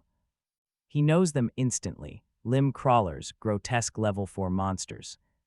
But instead of feeling threatened, Fun sees this as the perfect chance to test his new power. You and I are about to see what he can really do now. In the blink of an eye, he unleashes a chain of high-speed slashes, effortlessly demolishing the creatures. The crawlers are torn to absolute pieces before they can even react. Once the dust settles, a system notification confirms his victory, granting him 80 XP and another 5 days of tradable lifespan. After the fight, a dark and powerful aura starts radiating from Fun's body. He calmly takes in his new strength, knowing he can kill his enemies way faster now. He checks his lifespan and sees he's up to 618 days. But to bring his skills into the real world, he needs at least 900. With that goal in mind, he comes up with a plan. First, he's going to sell all the valuable items in his inventory. If everything goes smoothly, he'll get the lifespan he needs way faster than he expected. And once he hits level 10, he can finally bring stuff from the game into the real world. Okay, now the scene cuts back to the city. And stick with me, because he's about to overhear a very interesting conversation. A man is congratulating a woman for hitting level 3 and reminds her about a promise she made. Looking closer, Fun realizes it's Young Lei and Lao Mao. Their conversation reveals their deal. Lao Mao would help her reach level 3 so she could leave the game, and in exchange, she owed him 5 million. Now that she's done it, he wants his payment. Young Li just tells him to calm down, asking if he doubts her father's company. Yong Industries has the money. She explains she'll exit the game and pay him in the real world. Before she goes, she gives Lao Mao her phone number and tells him to call as soon as he gets out, but then she makes another offer. She wants to buy all his tradable lifespan. Offering 10,000 for every single day, Lao Mao accepts in a heartbeat, smiling at the easy money. With a smug look on his face, he mocks how foolish Fun was to refuse her exact same offer. Of course, he's completely unaware that Fun is right there. Listening to everything, Lao Mao just keeps thinking about how the idea of lifespan being important in this game is total nonsense. To him, turning in-game assets into real-world cash is the only smart play, and let's just say, you and I both know he's in for a rude awakening. Alright, let's jump in. Fun is standing in front of the city's teleportation portal. With a single touch, the portal flares to life with a blue glow as a system window appears. It congratulates him for activating the portal in Conch City and even gives him an award. 1 reputation point. The system explains he can now use this portal. It's free once per day, but any extra trips will cost him precious lifespan. For now, though, the portal is useless since no others are active in the game yet. Fun thinks it through. He knows the teleportation network needs at least 2 points. Some other player in some other city has to hit level 5 and do the same. And then he remembers, in his past life, Songfei was based in Firefly City. To keep tabs on him, he sets up a custom alert that will notify him instantly. It'll ping him the second someone over there activates their portal. He isn't just waiting. He's preparing. The moment it glows, he will be ready to move against Songfei. As he walks through the city, Fun's mind is already locked on his main objective. For most players, teleporting between cities would be a massive achievement. But he knows the real challenge hasn't even started. The real goal is much bigger. He needs to reach level 10, enter the realm abandoned by the gods, and then finally activate his authority. Only then will the real game truly begin. Shortly after, he opens up a shop, and a system-wide notice blasts out that he is selling items. Items and skills, but get this, it's only for 10 seconds. First come, first served. The response is immediate. Players go absolutely nuts and swarm him, calling him a master. Some yell that they were waiting for this, even saving up their lifespan to spend. One player proudly announces he saved up 150 days, another remembers that last time Fun sold the cone of ice spell, which helped Grey Rosy Rocket to second place on the leaderboards. Then another player spots a silver-level skill book. It's called Battle Roar for Warriors, and he buys it on the spot. The system confirms. The sale price, 300 days of tradable lifespan. The other players are shocked. But another player calls them fools, explaining that with a skill like that, a warrior could earn back those 300 days in less than 2 days of hunting. Realizing their opportunity, the rest of the players desperately lunge forward for what's left. In seconds, everything is sold out. Looking at the system window, Fun sees his new earnings. In just 1 minute, he raked in 650 days of lifetime. This pushes his total to 2,174 days, but he's not satisfied. Some players complain in frustration that they missed out and ask if he'll sell again. Fun confirms that he will, but suddenly a female player's voice cuts his attention. She says she has a treasure in her hands and wants to make a personal deal. When Fun turns around, he recognizes her immediately. She's one of Wang Mong's teammates. And the item she's offering, trust me, you and I are about to see a real game changer. It's a spatial ring with 12 inventory slots that takes up 0 equipment space. Fun is shocked because he knows its true value. It's a super rare storage item. The drop chance for a ring like this is almost non-existent for this girl to get one. This early in the game is absurdly lucky. He asks for her price, already knowing its worth. In his past life, a similar ring was sold for 3,600 days of lifetime. But instead of demanding lifespan, the girl just smiles and makes an unexpected offer. She doesn't want lifetime. Instead, she asks him to add her as a friend and form a party. A party to kill a boss. Fun agrees on the spot, and the system confirms the new alliance. With the player Black Plun now on his friends list, Fun starts to leave the city. He turns to her and asks about the boss. She says it's a gold-level boss. But she couldn't see its name. She was just too far away to get a clear look. She points him to its location, an old boat floating out in the swamp. Hearing this, Fun's eyes go wide. The Golden Ghost ship, no way. He knows this is a super rare boss, a monster with a spawn chance so low. It's almost 0. In his past life, massive guilds would go to war every time it appeared, just to get a shot at the overpowered items it dropped. From her description, he figures this version is only around level 5, which makes it killable. Still, how did Black Plun find a boss this rare, so close to the starting city? His mind starts connecting the dots. The spatial ring, her link to Wang Mong's team. A gold-level boss just appearing out of nowhere, and then it hits him. Wait a second, this is where you and I have to ask the same question he did. Could she be the legend? He remembers the rumors about Wang Mong's team having a mystery member. Someone with absolutely broken luck who'd find rare bosses just by walking around. Back then, Fun thought it was just a silly rumor, but now, looking at Black Plun, he's almost certain it's true. Lost in his thoughts, he just stares at her. Black Plum notices and breaks the silence, asking why he's looking at her like that. Snapping out of it, Fun quickly says it's nothing and turns back to the path ahead. But as they leave the city gates, a pair of eyes watches them from the shadows. It's a bald player hiding behind a tree. The scene shifts to a group of thugs. Their leader, a guy with long hair, is bragging to his bald-headed crew. He boasts about how he even betrayed his own brothers to become the boss of Sand City. He promises them that if they stick with him, they'll all get rich in this game. But before he can finish his speech, the scout from earlier comes running back. He reports that their target just left the city with a girl. A nasty smirk spreads across the leader's face. He scoffs at the news. Just another young fool, easily distracted by a pretty face, without a second thought.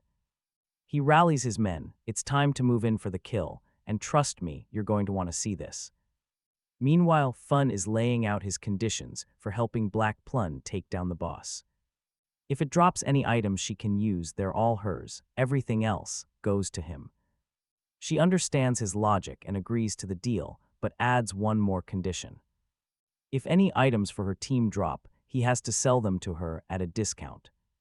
Fun sees no problem with that at all, with their deal set. Black Plum says they can head to the boss as soon as Wang Meng and her team log on. After walking for a bit, she finally realizes she has no idea where they're even going. It's only when Fun tells her their destination that the reality of the situation sinks in. They're going to fight a gold-tier boss. She's completely stunned. The whole idea sounds insane. Fun's an assassin, she's a mage. A gold-tier boss with just the two of them, it's a suicide mission, but Fun is calm. He explains that he doesn't want her to fight at all. The plan is simple. He's going to face the boss alone while she watches safely from a distance. Black Plum thinks that's even more impossible, but just as she's about to argue, Fun stops dead in his tracks. He senses something. Without a word, he activates latent image. And just like that, he vanishes into thin air, leaving Black Plum completely stunned. All right, stick with me, because those bald-headed goons were still spying on them. Their leader, oozing arrogance, saw that Fun had vanished and just assumed he'd tricked Black Plum and left her behind. With a nasty smile, he orders his men to move in for the capture. But just as they close in, a shadowy figure materializes right in front of them. The leader stops.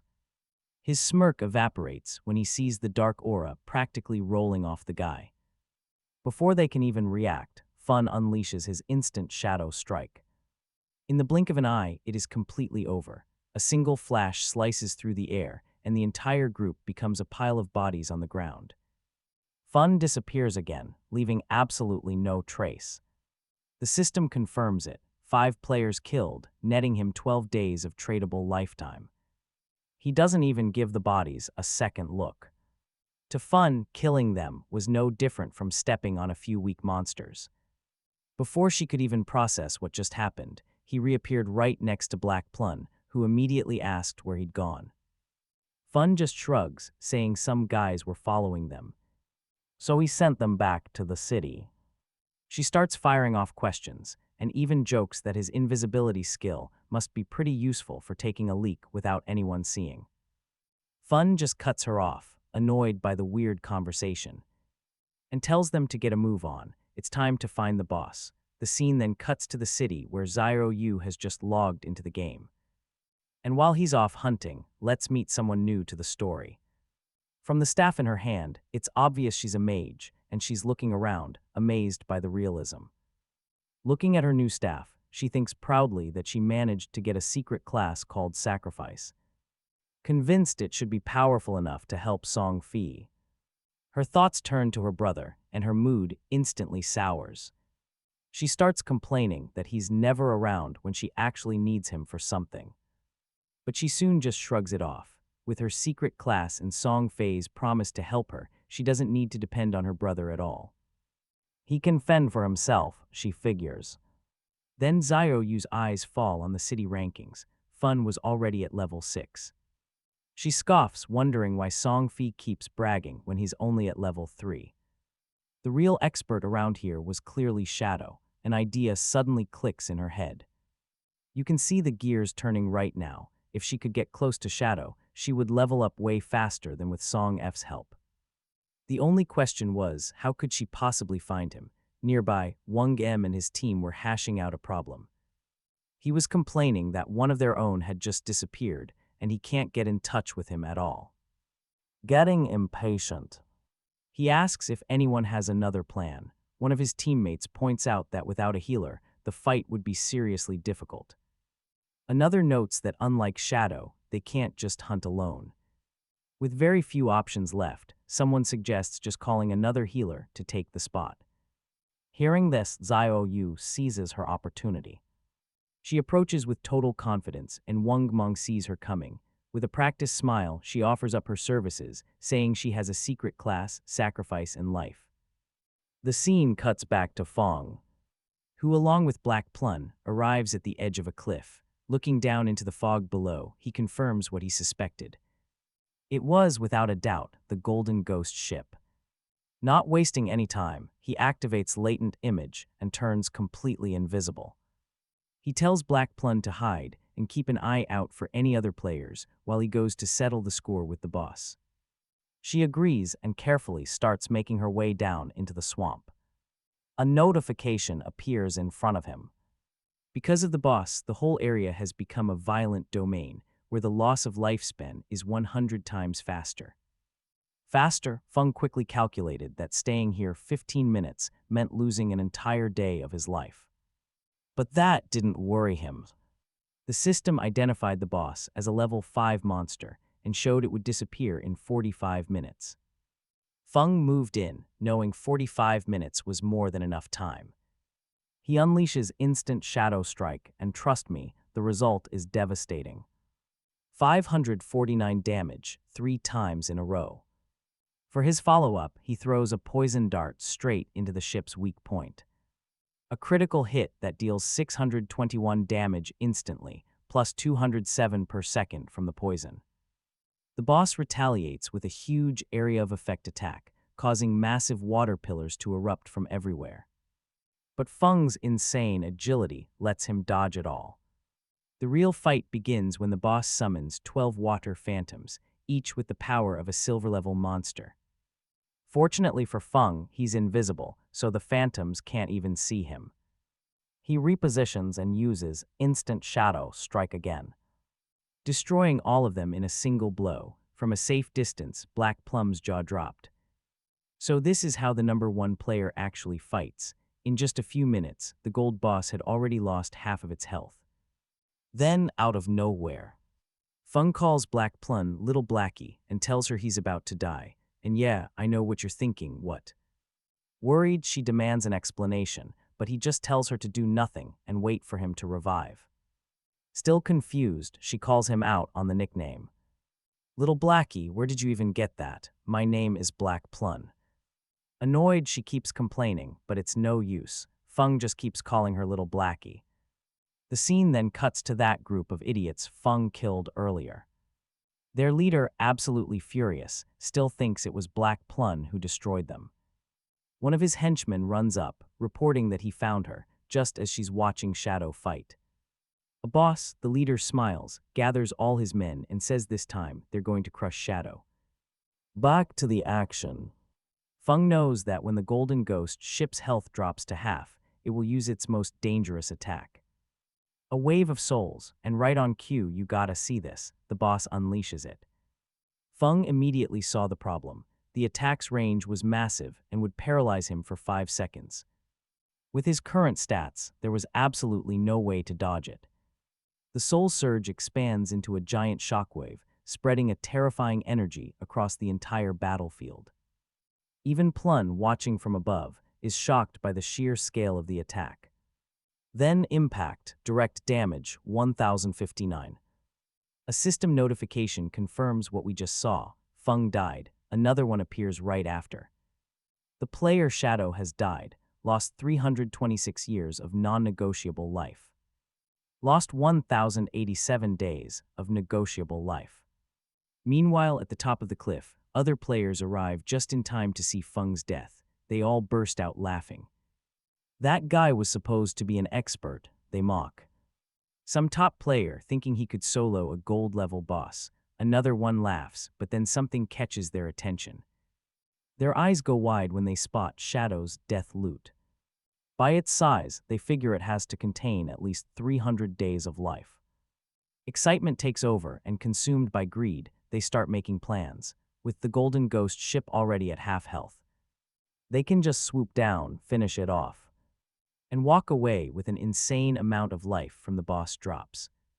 One of them declares that today, they're going to steal this victory from that so-called top player. Oh, you just know this won't end well. All right, you and I are about to watch some overconfident players learn a hard lesson.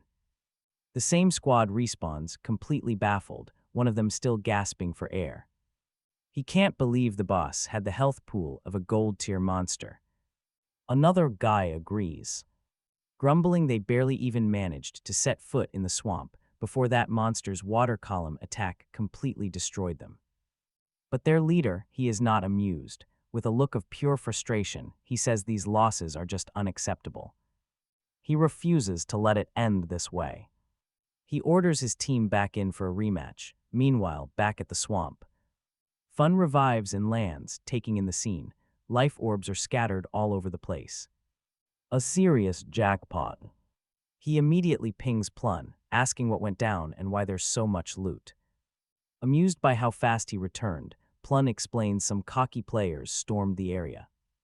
They actually thought they could take on the gold-tier boss. Bad news for them.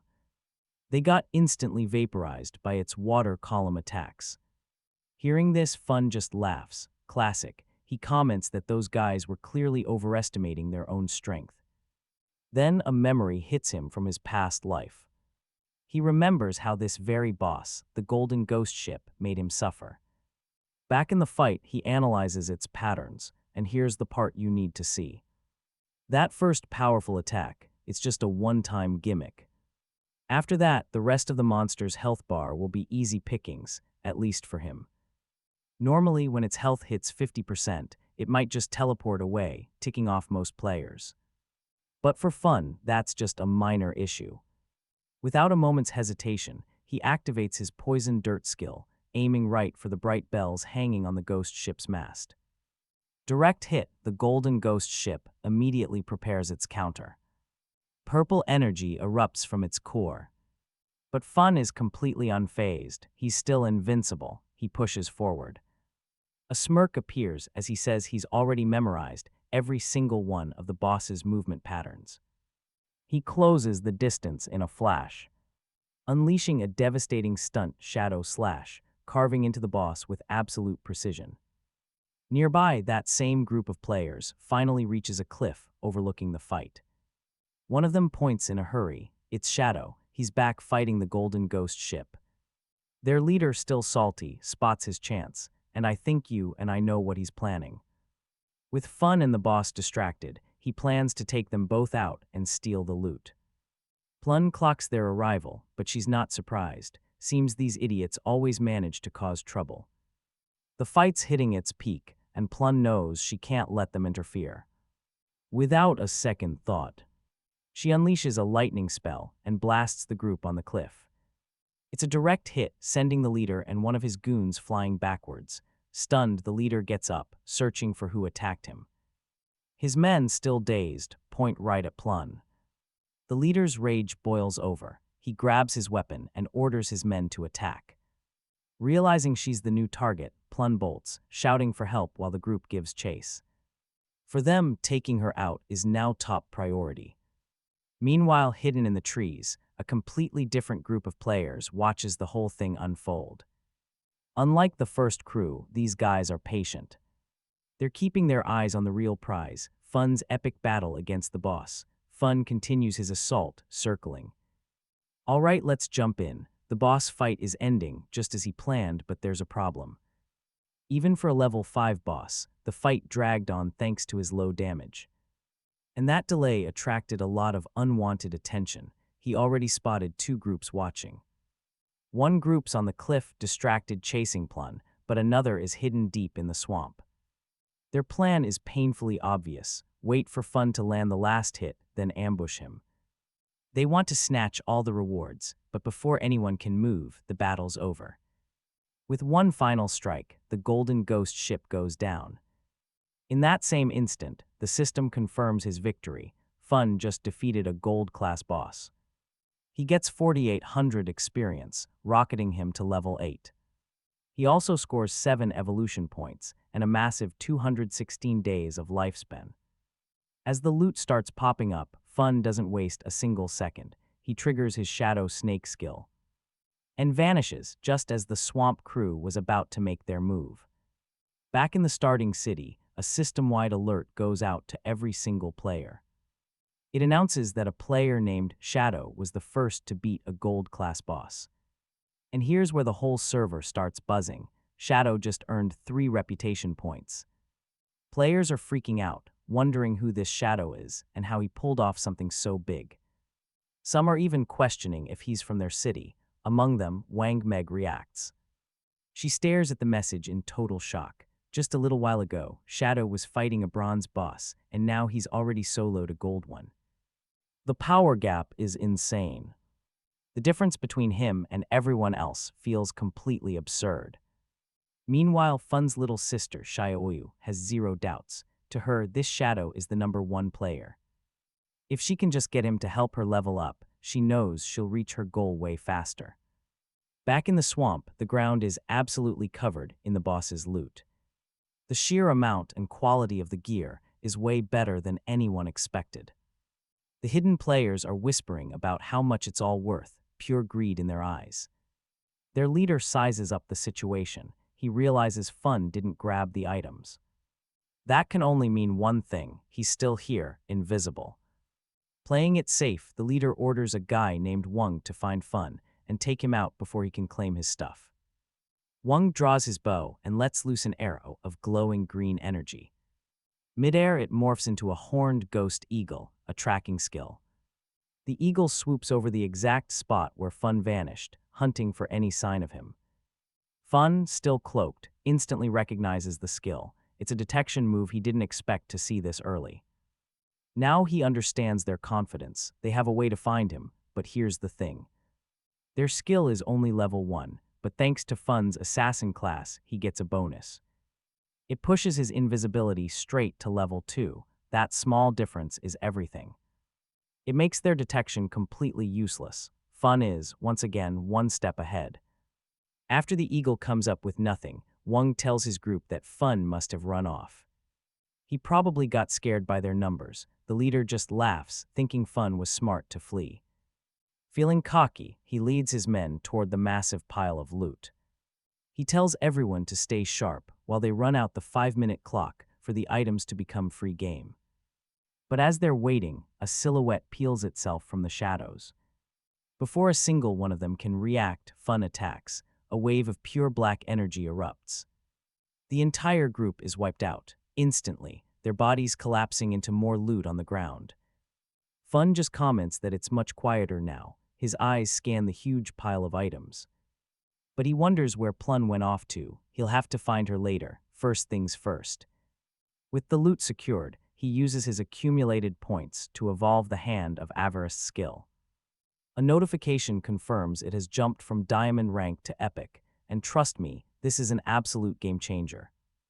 The skill now has a 220 to 300% chance of dropping extra items. Plus, any of those extra items are 100% guaranteed to be 1 level higher. To make the most of it, Fun gathers all the loot orbs into one pile before using his skill. A brilliant light flashes over the area, and the system absolutely floods him with notifications. 7 evolution points, 3 stacks of 216 days of tradable life, and 3 more items. Ghost fire bells, he holds 2 of them in his hands, a massive grin on his face. His luck is insane. He didn't just get one, he managed to pull 2 of them. The system explains the item's function. The ghost fire bell prevents you from losing life upon death. It has a cooldown of 15-60 seconds and comes with 3 powerful abilities. The first is a passive soul absorption, which increases life expectancy gained from monsters by 20%. And that effect doubles when 2 bells are equipped. What an insane synergy. The second ability is an active one called Soul Shock, which immobilizes all enemies nearby. It freezes everyone in a 100-meter radius for 3 seconds, with a 521-second cooldown. But here's the best part. The bell is classified as an item, not equipment, so it takes up 0 slots. On top of that, both bells stack into a single inventory slot, making them ridiculously rare and efficient. Satisfied, Fun celebrates his incredible luck, but his celebration gets cut short by a familiar voice. It's Plun, and she's screaming for help somewhere in the swamp. The same group of players from before has caught up to her, and they are not messing around. And judging by their laughter, they're not planning anything good, but you and I both know who's really in trouble here. For them, the party's about to end. The scene shifts to Plun, who's been cornered on a cliff's edge. The group's leader taunts her, saying she ran well, but now there's nowhere left to go. One of the goons suggests she surrender, making a disgusting threat. He says they'll make sure she feels good when she dies, but Plun just looks over the edge.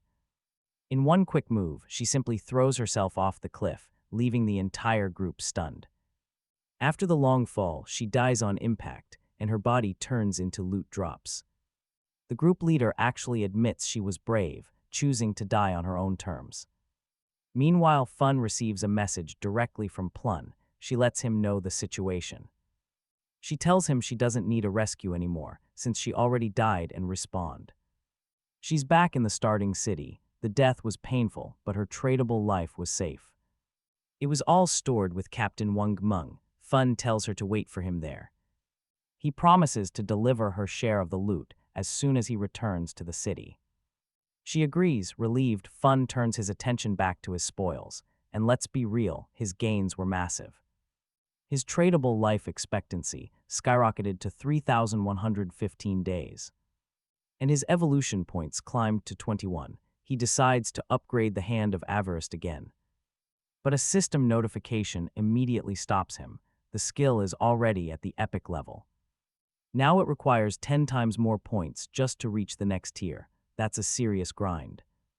The system informs him that a whopping 210 points are needed to evolve it.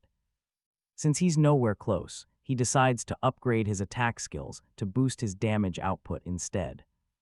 That way he can challenge tougher bosses and farm for even better loot. He begins the upgrade. As soon as he does, a brilliant golden light completely envelops him. A system window appears, announcing his Shadow Cut skill evolved from Platinum to Diamond. Its strike range massively increased, going from 21 to 24 and then 27 meters. His invisibility duration also increased from 7 to 9 seconds, and the skill now lasts 1043 seconds. Yeah, someone's about to get deleted. For 5 to 7 strikes against any enemies in his path.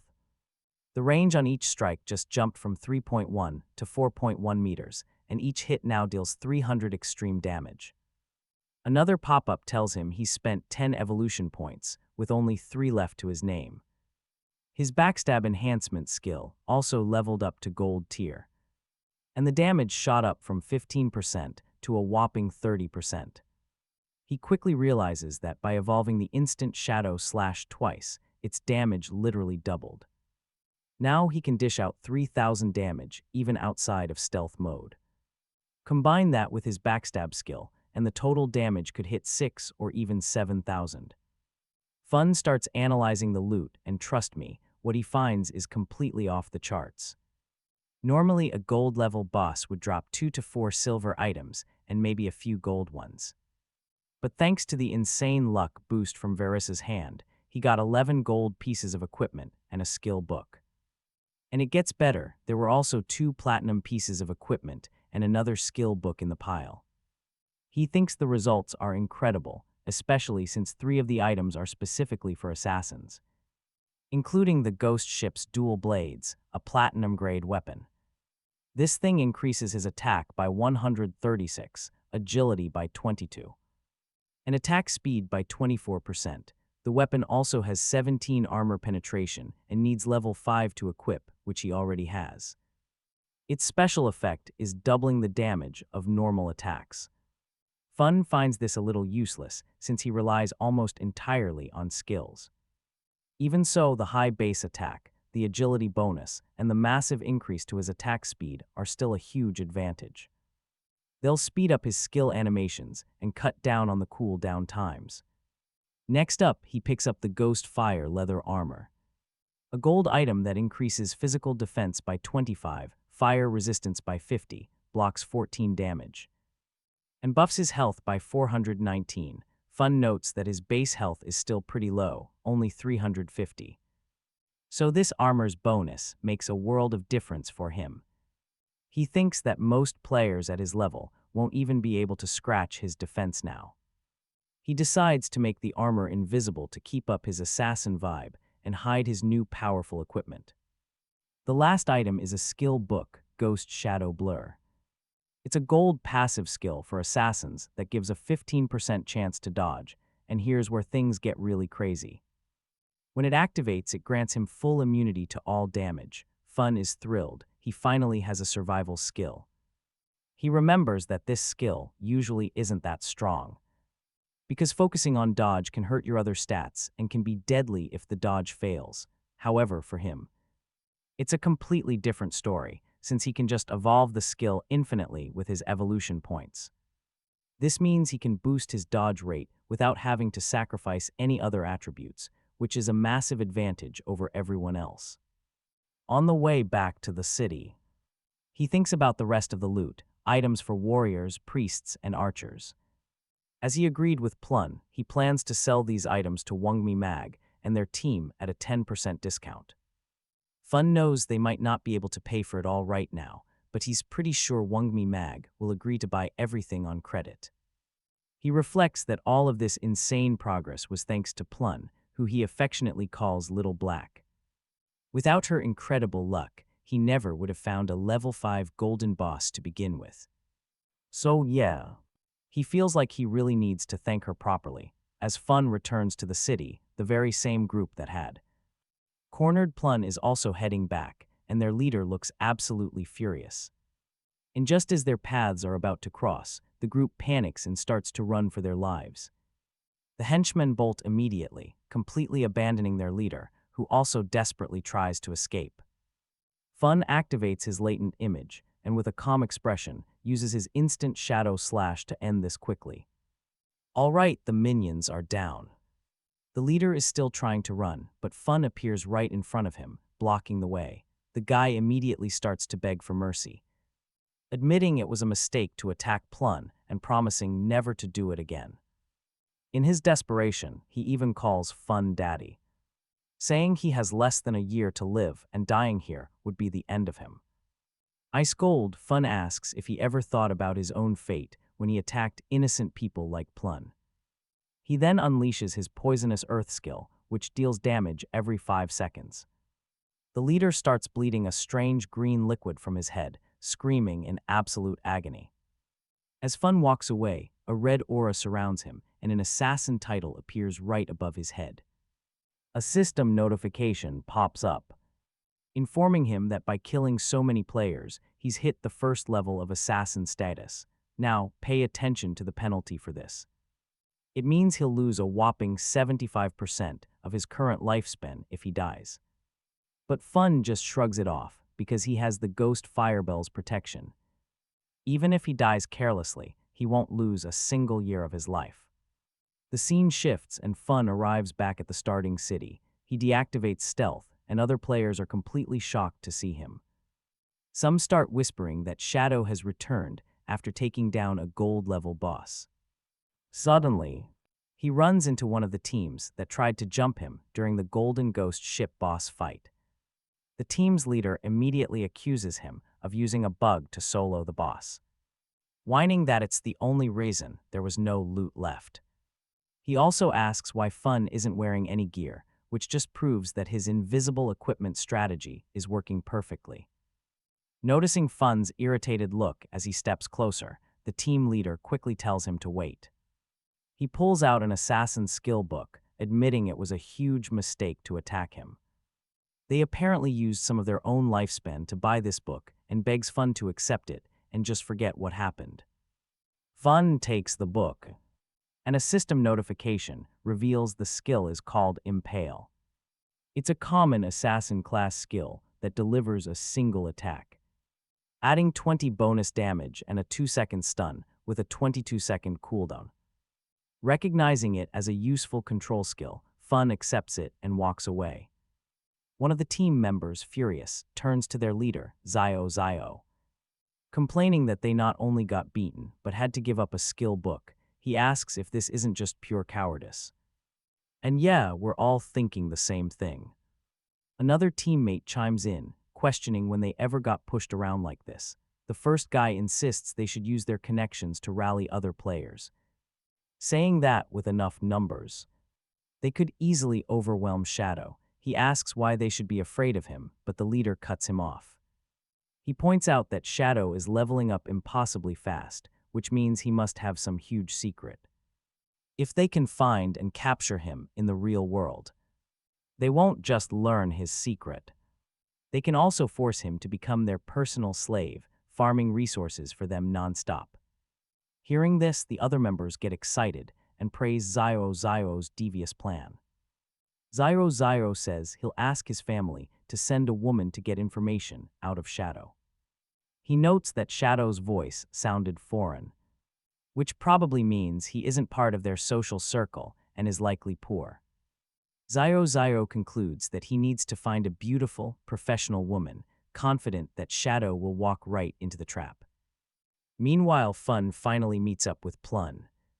He calls out to her as Pecan Negra and asks her to agreeing to the trade so he can hook her up with some gear. Plun thanks him and corrects him. It's Grand Plun, not Pecan. Moments later, Plun is trying on her new loot. She's buzzing with excitement, shouting that they're incredible and that she's about to get way stronger fast. She explains the skill and necklace boosted her damage like crazy and more than doubled her mana regen. Overjoyed, she thanks Fun again, but he just brushes it off, saying it was just part of their deal. Fun then asks for that spatial ring she promised, and she happily hands it right over. Plun then mentions that while she was running through the forest, she found a cave that looks like an entrance to some ruins. She asks if he's interested, and Fun is floored, thinking about this girl's insane luck. First, the Golden Ghost ship, now ancient ruins. He realizes that being on her good side is a massive advantage and wonders if Plun would have even mentioned this place if he'd been a jerk or tried to scam her. After equipping the ring, Fun sees his inventory jump to a whopping 27 slots. He asks Plun where Wang M is, planning to sell some stuff to the group before checking out the ruins.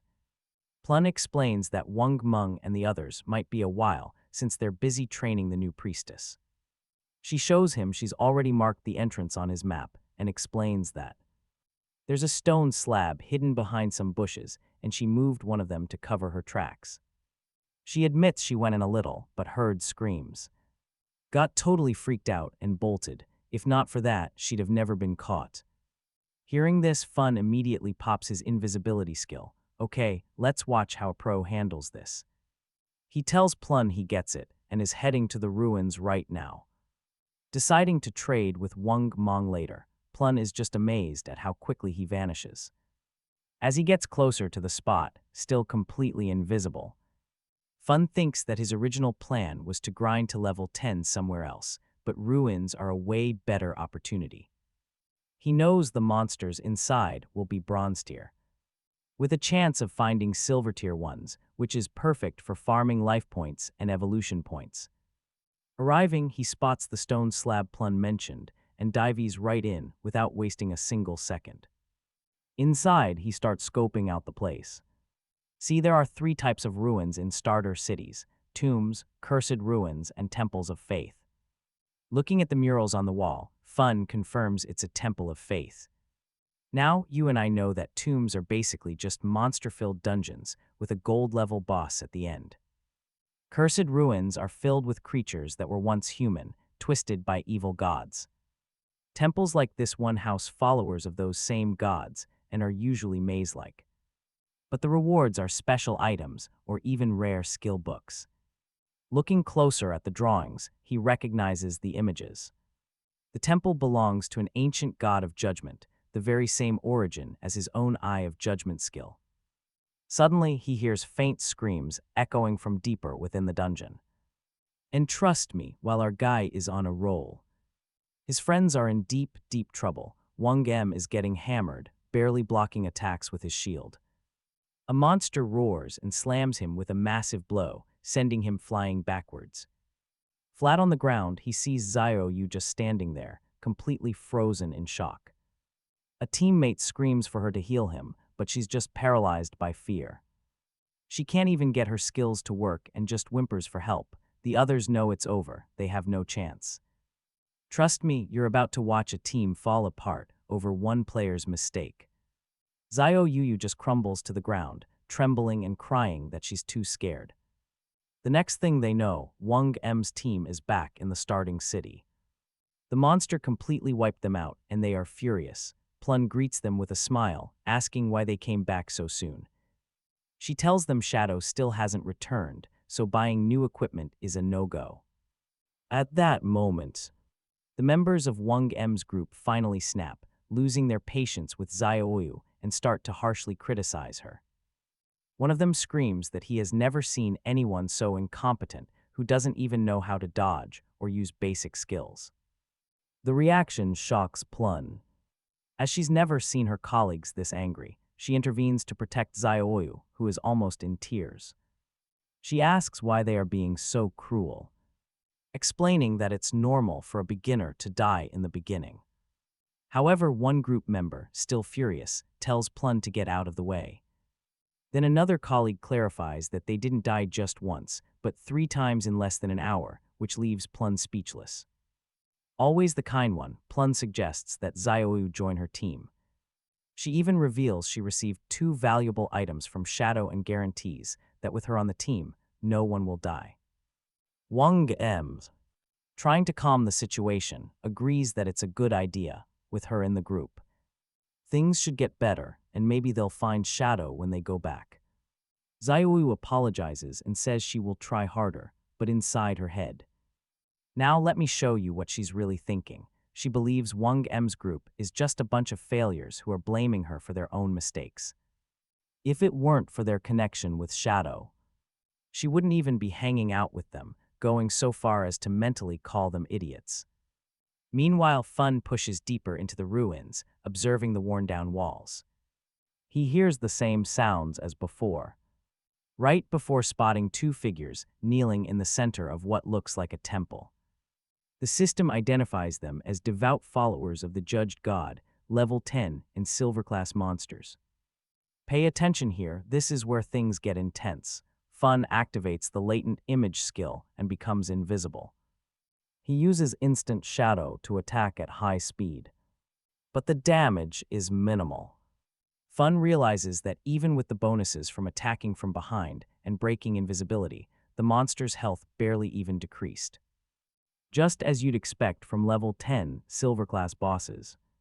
Their combined health is greater than that of the golden ghost he faced before. Fun also notices that the followers are kneeling again, but this time they're facing his direction, as if they were worshipping him even though he's invisible. He wonders if they can feel the Eye of Judgment on him, and if that's why they aren't attacking. To test the theory, he asks if they can guide him, but there's no response.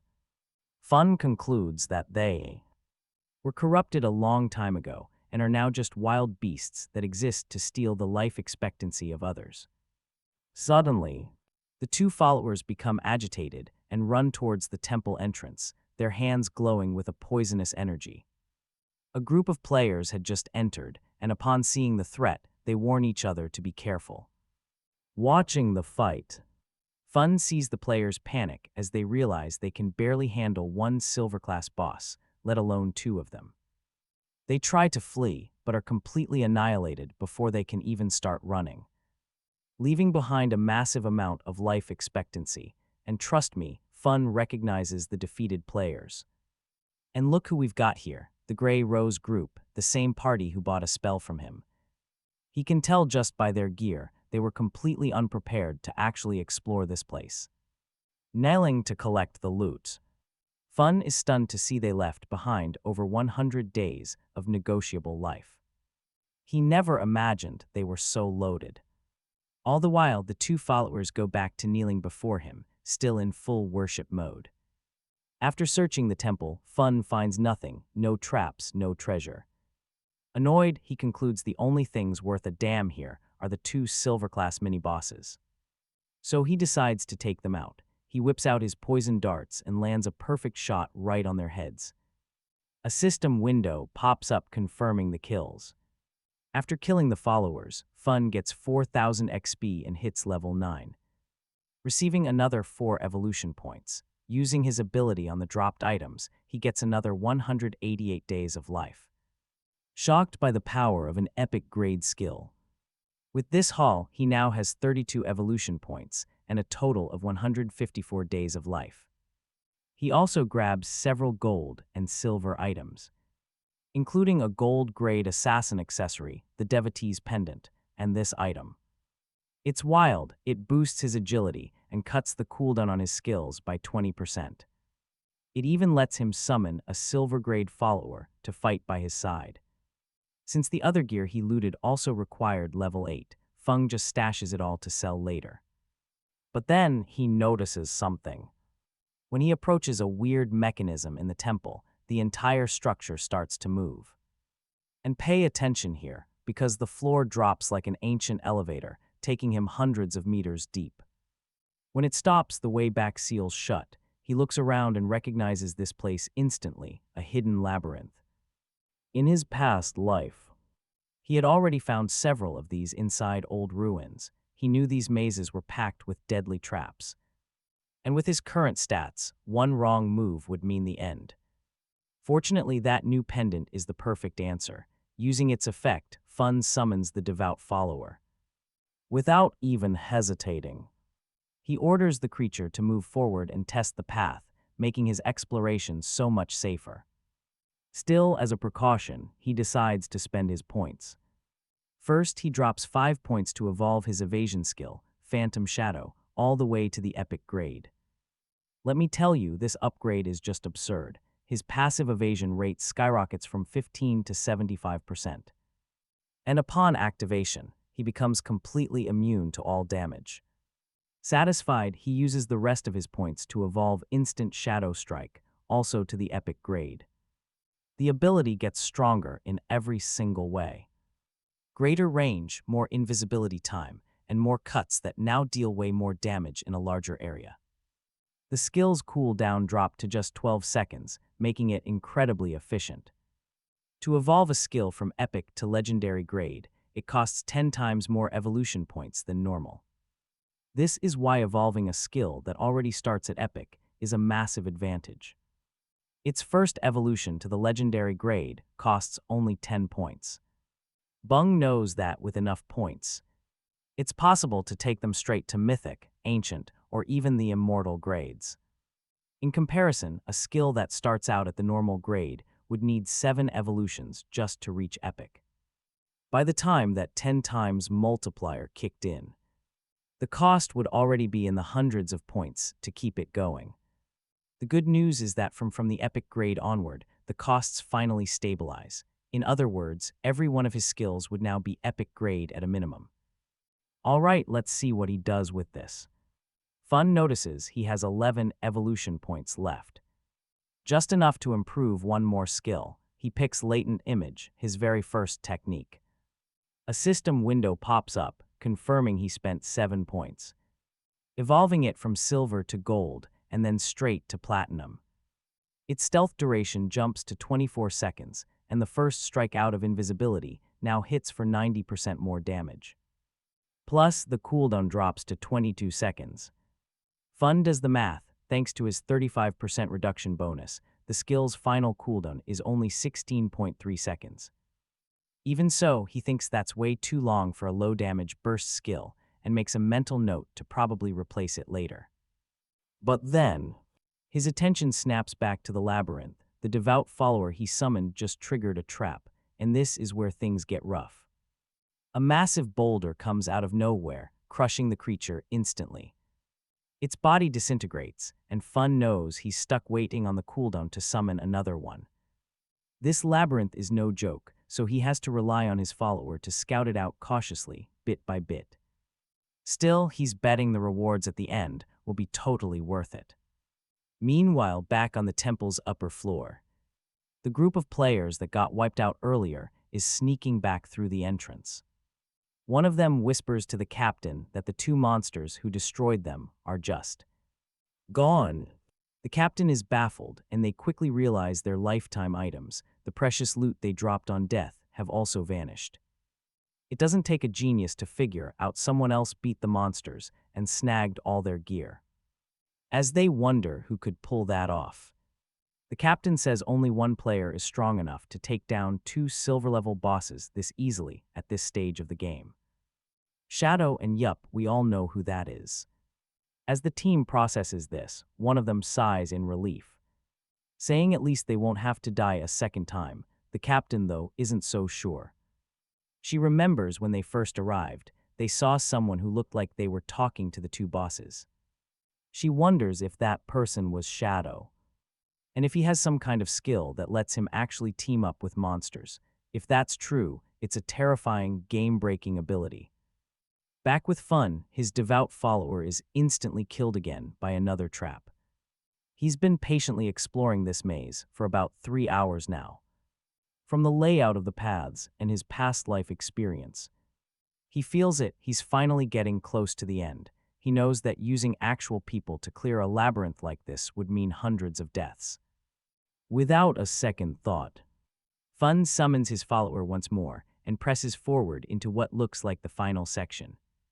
His follower scouts ahead until they're stopped by a huge, imposing door. Fun orders it to open the door, but even using all its strength, the gate doesn't budge an inch. This gets Fun's attention. After all, his follower is a silver-level boss. It's not weak by any means. Curious, he walks up and touches the door himself, and it swings open without any resistance at all. He's stunned for a moment, having no idea what to expect. Both of them jump into a defensive stance, but Fun quickly sees there's no immediate danger. On the other side is just a mysterious altar. A treasure chest sits in the center, guarded by spikes, and right beside it is an NPC. But here's the weird part, not even the system can identify her. This is where it gets crazy. Alright, stick with me, because this is a first. He's found an NPC the system doesn't even recognize. She greets him, but he can't understand a word she's saying, like his level is just too low. Without warning, she kneels and dissolves into a yellow light, vanishing right before his eyes. The spikes guarding the chest disappear right along with her. Utterly confused, Fun can only guess that the mysterious NPC must have been connected to his eye of judgment. He turns his focus back to the chest. It's finally accessible and glowing with a brilliant golden light. That's the unmistakable sign of an epic-grade item, but still, he's cautious. It could be a trap or even worse, a mimic. To be absolutely sure, he orders his follower to open the chest. A burst of golden light explodes from inside, revealing a skill book. And this isn't just any skill book, it's a divine-level skill designed for assassins. The system notification pops up. He's received the Gift of Mercy, an epic-tier book. Its passive effects are just incredible. A 100% hit rate on all weak points and double damage on every single one of those hits. Next up, the new active skill. Throat Cut. It slaps the enemy with continuous damage, dealing 100% of the initial attack's power every second for 3 seconds. The standard cooldown is 60 seconds, but his own stats knock it all the way down to 44.4. Fun is completely stunned. The power of this skill is unreal. It effectively doubles the size of an enemy's weak spot, which makes landing critical hits so much easier. But what really blows his mind is Throat Cut. He does some quick math.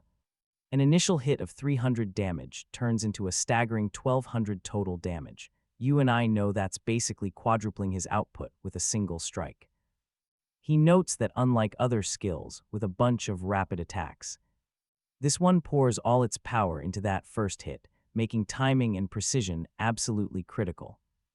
On top of that, because it's an epic skill, it only needs 10 evolution points to reach the legendary level. That's a dirt cheap price for something so overpowered. Totally satisfied, he knows the labyrinth's loot was more than worth the trouble. His damage potential just skyrocketed. Now it's finally time to leave. He decides to sell the rest of his haul to Plun's group. Using the message feature, he contacts her and tells her to get the rest of the party to return to the starting city.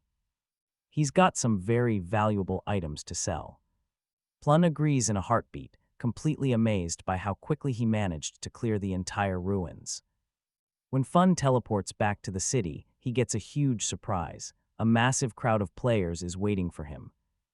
There are all kinds of people there, every single one of them wanting to add him as a friend. Some want to become his followers, others are from huge companies trying to recruit him on the spot. Many of them traveled from other starting cities just for a chance to meet him. One girl who says she's from Underwear City even offers to be his wife in exchange for power leveling. Others have come all the way from the city of Azer. Seeing all this, Fun realizes the teleportation portals between the major cities must have finally been activated. And that can only mean one thing. It's time to go to Firefly City and find Song Feay. Without wasting another second, Fun activates his skill and just disappears.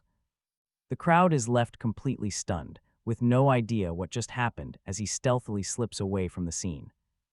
The players immediately start arguing, blaming each other for scaring away the legendary shadow. The argument gets ugly, and soon, players even start fighting. In the middle of all the chaos, Fun meets up with Plun, who takes him to her group. But when he arrives, he gets another shock. His own younger sister, Xiao Yuyu, is right there. She's looking at him with pure admiration, and trust me, she has no idea this legendary player is her own brother. He couldn't figure out how she'd joined Wangma's team. And knowing her wild nature, he feared she could jeopardize the entire group, and he had every reason to be careful. Now that the world knew about Shadow, his anonymity was paper-thin. If his real identity was revealed before he could bring his powers into the real world, even a simple weapon could take him out for good. That was a risk he couldn't afford. At the same time, Xiao was doing some thinking of her own. She saw Shadow's immense power, and in comparison, the rest of Wangma's team looked like amateurs. She started calculating how much easier it would be to find Song Feay if she used Shadow's help to power level. Meanwhile, Fun handed over equipment for the whole party, custom-tailored for each class. He even tossed in skill books that would massively boost their combat strength, asking for a payment of 2,200 days of lifespan in total. Wangmeg saw it instantly. These were gold and silver tier items, way too expensive for them. But Fun told them to pay later, showing he had complete faith in the group. Wangmeg was incredibly grateful, promising to repay the favor if he ever needed help. Fun just nodded and passed over the gear. The whole group was stunned to get such rare equipment this early in the game.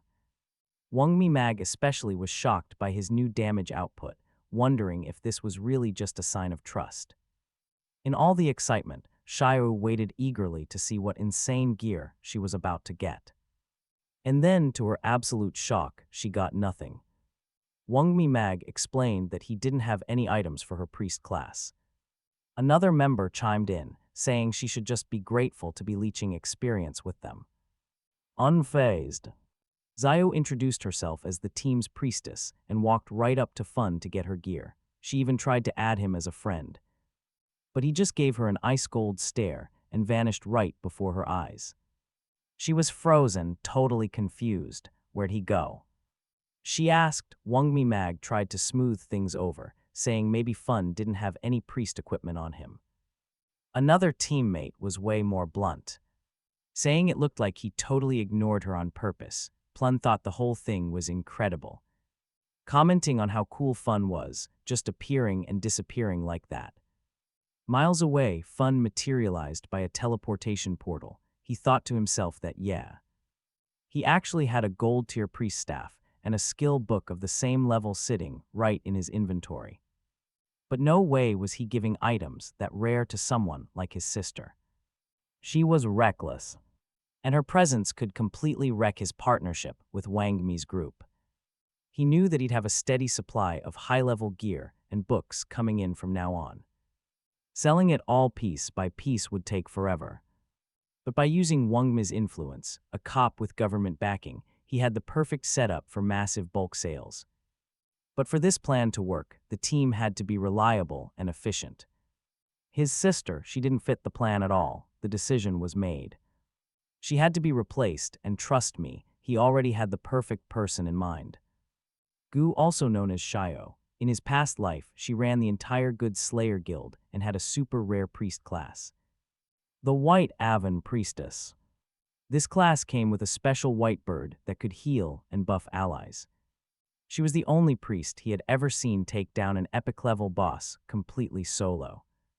Comparing her to his sister was basically an insult. Gu was a brilliant strategist, while his sister was just a burden. Arriving at the teleportation portal, he gets an idea. Guyu was from Firefly City, the same place Song Feay called home, which was his next destination anyway. Perfect, you and I are about to watch his plan unfold. He would find her and recruit her for Wang Mi Mag's team. Stepping through, he immediately activates a skill and turns invisible. Unlike the other cities, Firefly City is always bright, giving him the perfect cover to move unseen. He overhears two nearby players talking about a silver-tier monster they have to kill. Then they start cursing out Song Feay, saying he's gathered up all the girls in the city and brainwashed every last one into becoming his fan, an idol's life. The two players just can't understand how a nobody celebrity like Song Feay could have such a fiercely loyal following. Totally frustrated, they've had enough. They declare they won't take it anymore, and now pay attention, today they're taking him down. Seeing this, Shadow just finds it amusing. Information about Song Feay is surfacing easily, but he doubts those two could even lay a finger on their target. If anyone's going to do it, it's going to be Shadow himself. Curious, he follows them straight to the Valley of Laments, a level 5 area filled with Amorites and cores. Upon entering, he immediately spots signs of a battle and moves in to investigate. The scene is pure chaos. A group is fighting a marine, a silver-tier boss with 2 heads, completely covered in flames. But instead of uniting, some of the players are just attacking each other. In the middle of it all is Song Feay, protected by a massive circle of his fans. The 2 players from earlier prepare to attack, shouting that Song Feay's group ambushed them and stole their life expectancy. They're here for revenge. One of them, using an ancient magic skill called Locked Jaw, charges forward confidently. But before he gets close, one of Song Feay's mages intercepts and crushes his head in a single hit. Yeah, that was brutal. Shadow watches and remembers Song Feay's title, the heaven-defying mage god. In his past life, Song Feay manipulated all his fans into choosing the mage class. After that, he would slowly steal their equipment and skill books to make himself stronger. A dirty tactic, but an incredibly effective one. Of course, a team made of only mages wouldn't work forever. To compensate, the fans distributed their stats in completely different ways. Some focused everything on intelligence and became pure glass cannons. Others invested in agility to disrupt enemies, or in vitality to serve as human shields. The more aggressive ones dumped points into strength and became combat mages, using their own staffs as clubs to crush their opponents. This whole strategy, as that girl just showed, worked incredibly well in the early game. Song Feay and his army of mages absolutely dominated, stealing life expectancy and defeating their enemies. Over time, however, the tactic lost its power and most of the fans got left behind. Song Feay just continued to emotionally manipulate the ones who remained, saying that it broke his heart to see them all working so hard for him. He'd say he was just hoping the silver-tier boss would die soon so everyone could get some rest. He wished for a world full of love, not violence. You see the act, right? Hearing this, one of his chubbier fans declares that Song Feay is the one suffering most and that he shouldn't have to go through so many hardships. She quickly gathers the others. encouraging them all to kill the boss fast so their precious leader doesn't get hurt. They unleashed everything on the monster, even singing songs about how incredible Song Feay was, but suddenly, the monster roared and charged right at him. One of his fans dove in front of him, using her own body as a living shield. And you know what? When her body turned to loot, Song Feay just knelt, faking his concern. That same fan's spirit then urged the others to attack even harder. She said if they could just kill this silver-tier boss, Song Feay would shoot to the top of the rankings, finally beating Fun. So the fans cast even more spells. Determined not to let Song Feay down, their attacks finally started to weaken the boss. Inside, Song Feay was practically buzzing, waiting for the monster's death. But at the same time, he was thinking about how Fun had managed to solo a gold-tier boss. Since this silver-tier one was causing so much trouble, Song Feay just convinced himself that Fun must be exploiting some kind of game bug. He thought about his own progress. Even with all this help, he had only reached level 7, while Fun, playing solo, was already way ahead of him. Song Feay smirked. He calculated that after this boss, he would finally hit level 8. Since Fun had been stuck at level 9 for a while, he was sure he would surpass him soon and become number 1. The number 1 player in the game. Now watch this, because in an instant everything changed. Fun attacked. He grabbed Song Feay by the face and ripped his head clean off his body, so fast you couldn't tell if he cut it or just yanked it off. Before the body hit the ground, Fun activated his instant shadow slash, slicing through every single enemy nearby and shattering Song Feay's body and head into pieces. His fans were just frozen. Paralyzed with shock, before they could react, Fun's fury was upon them.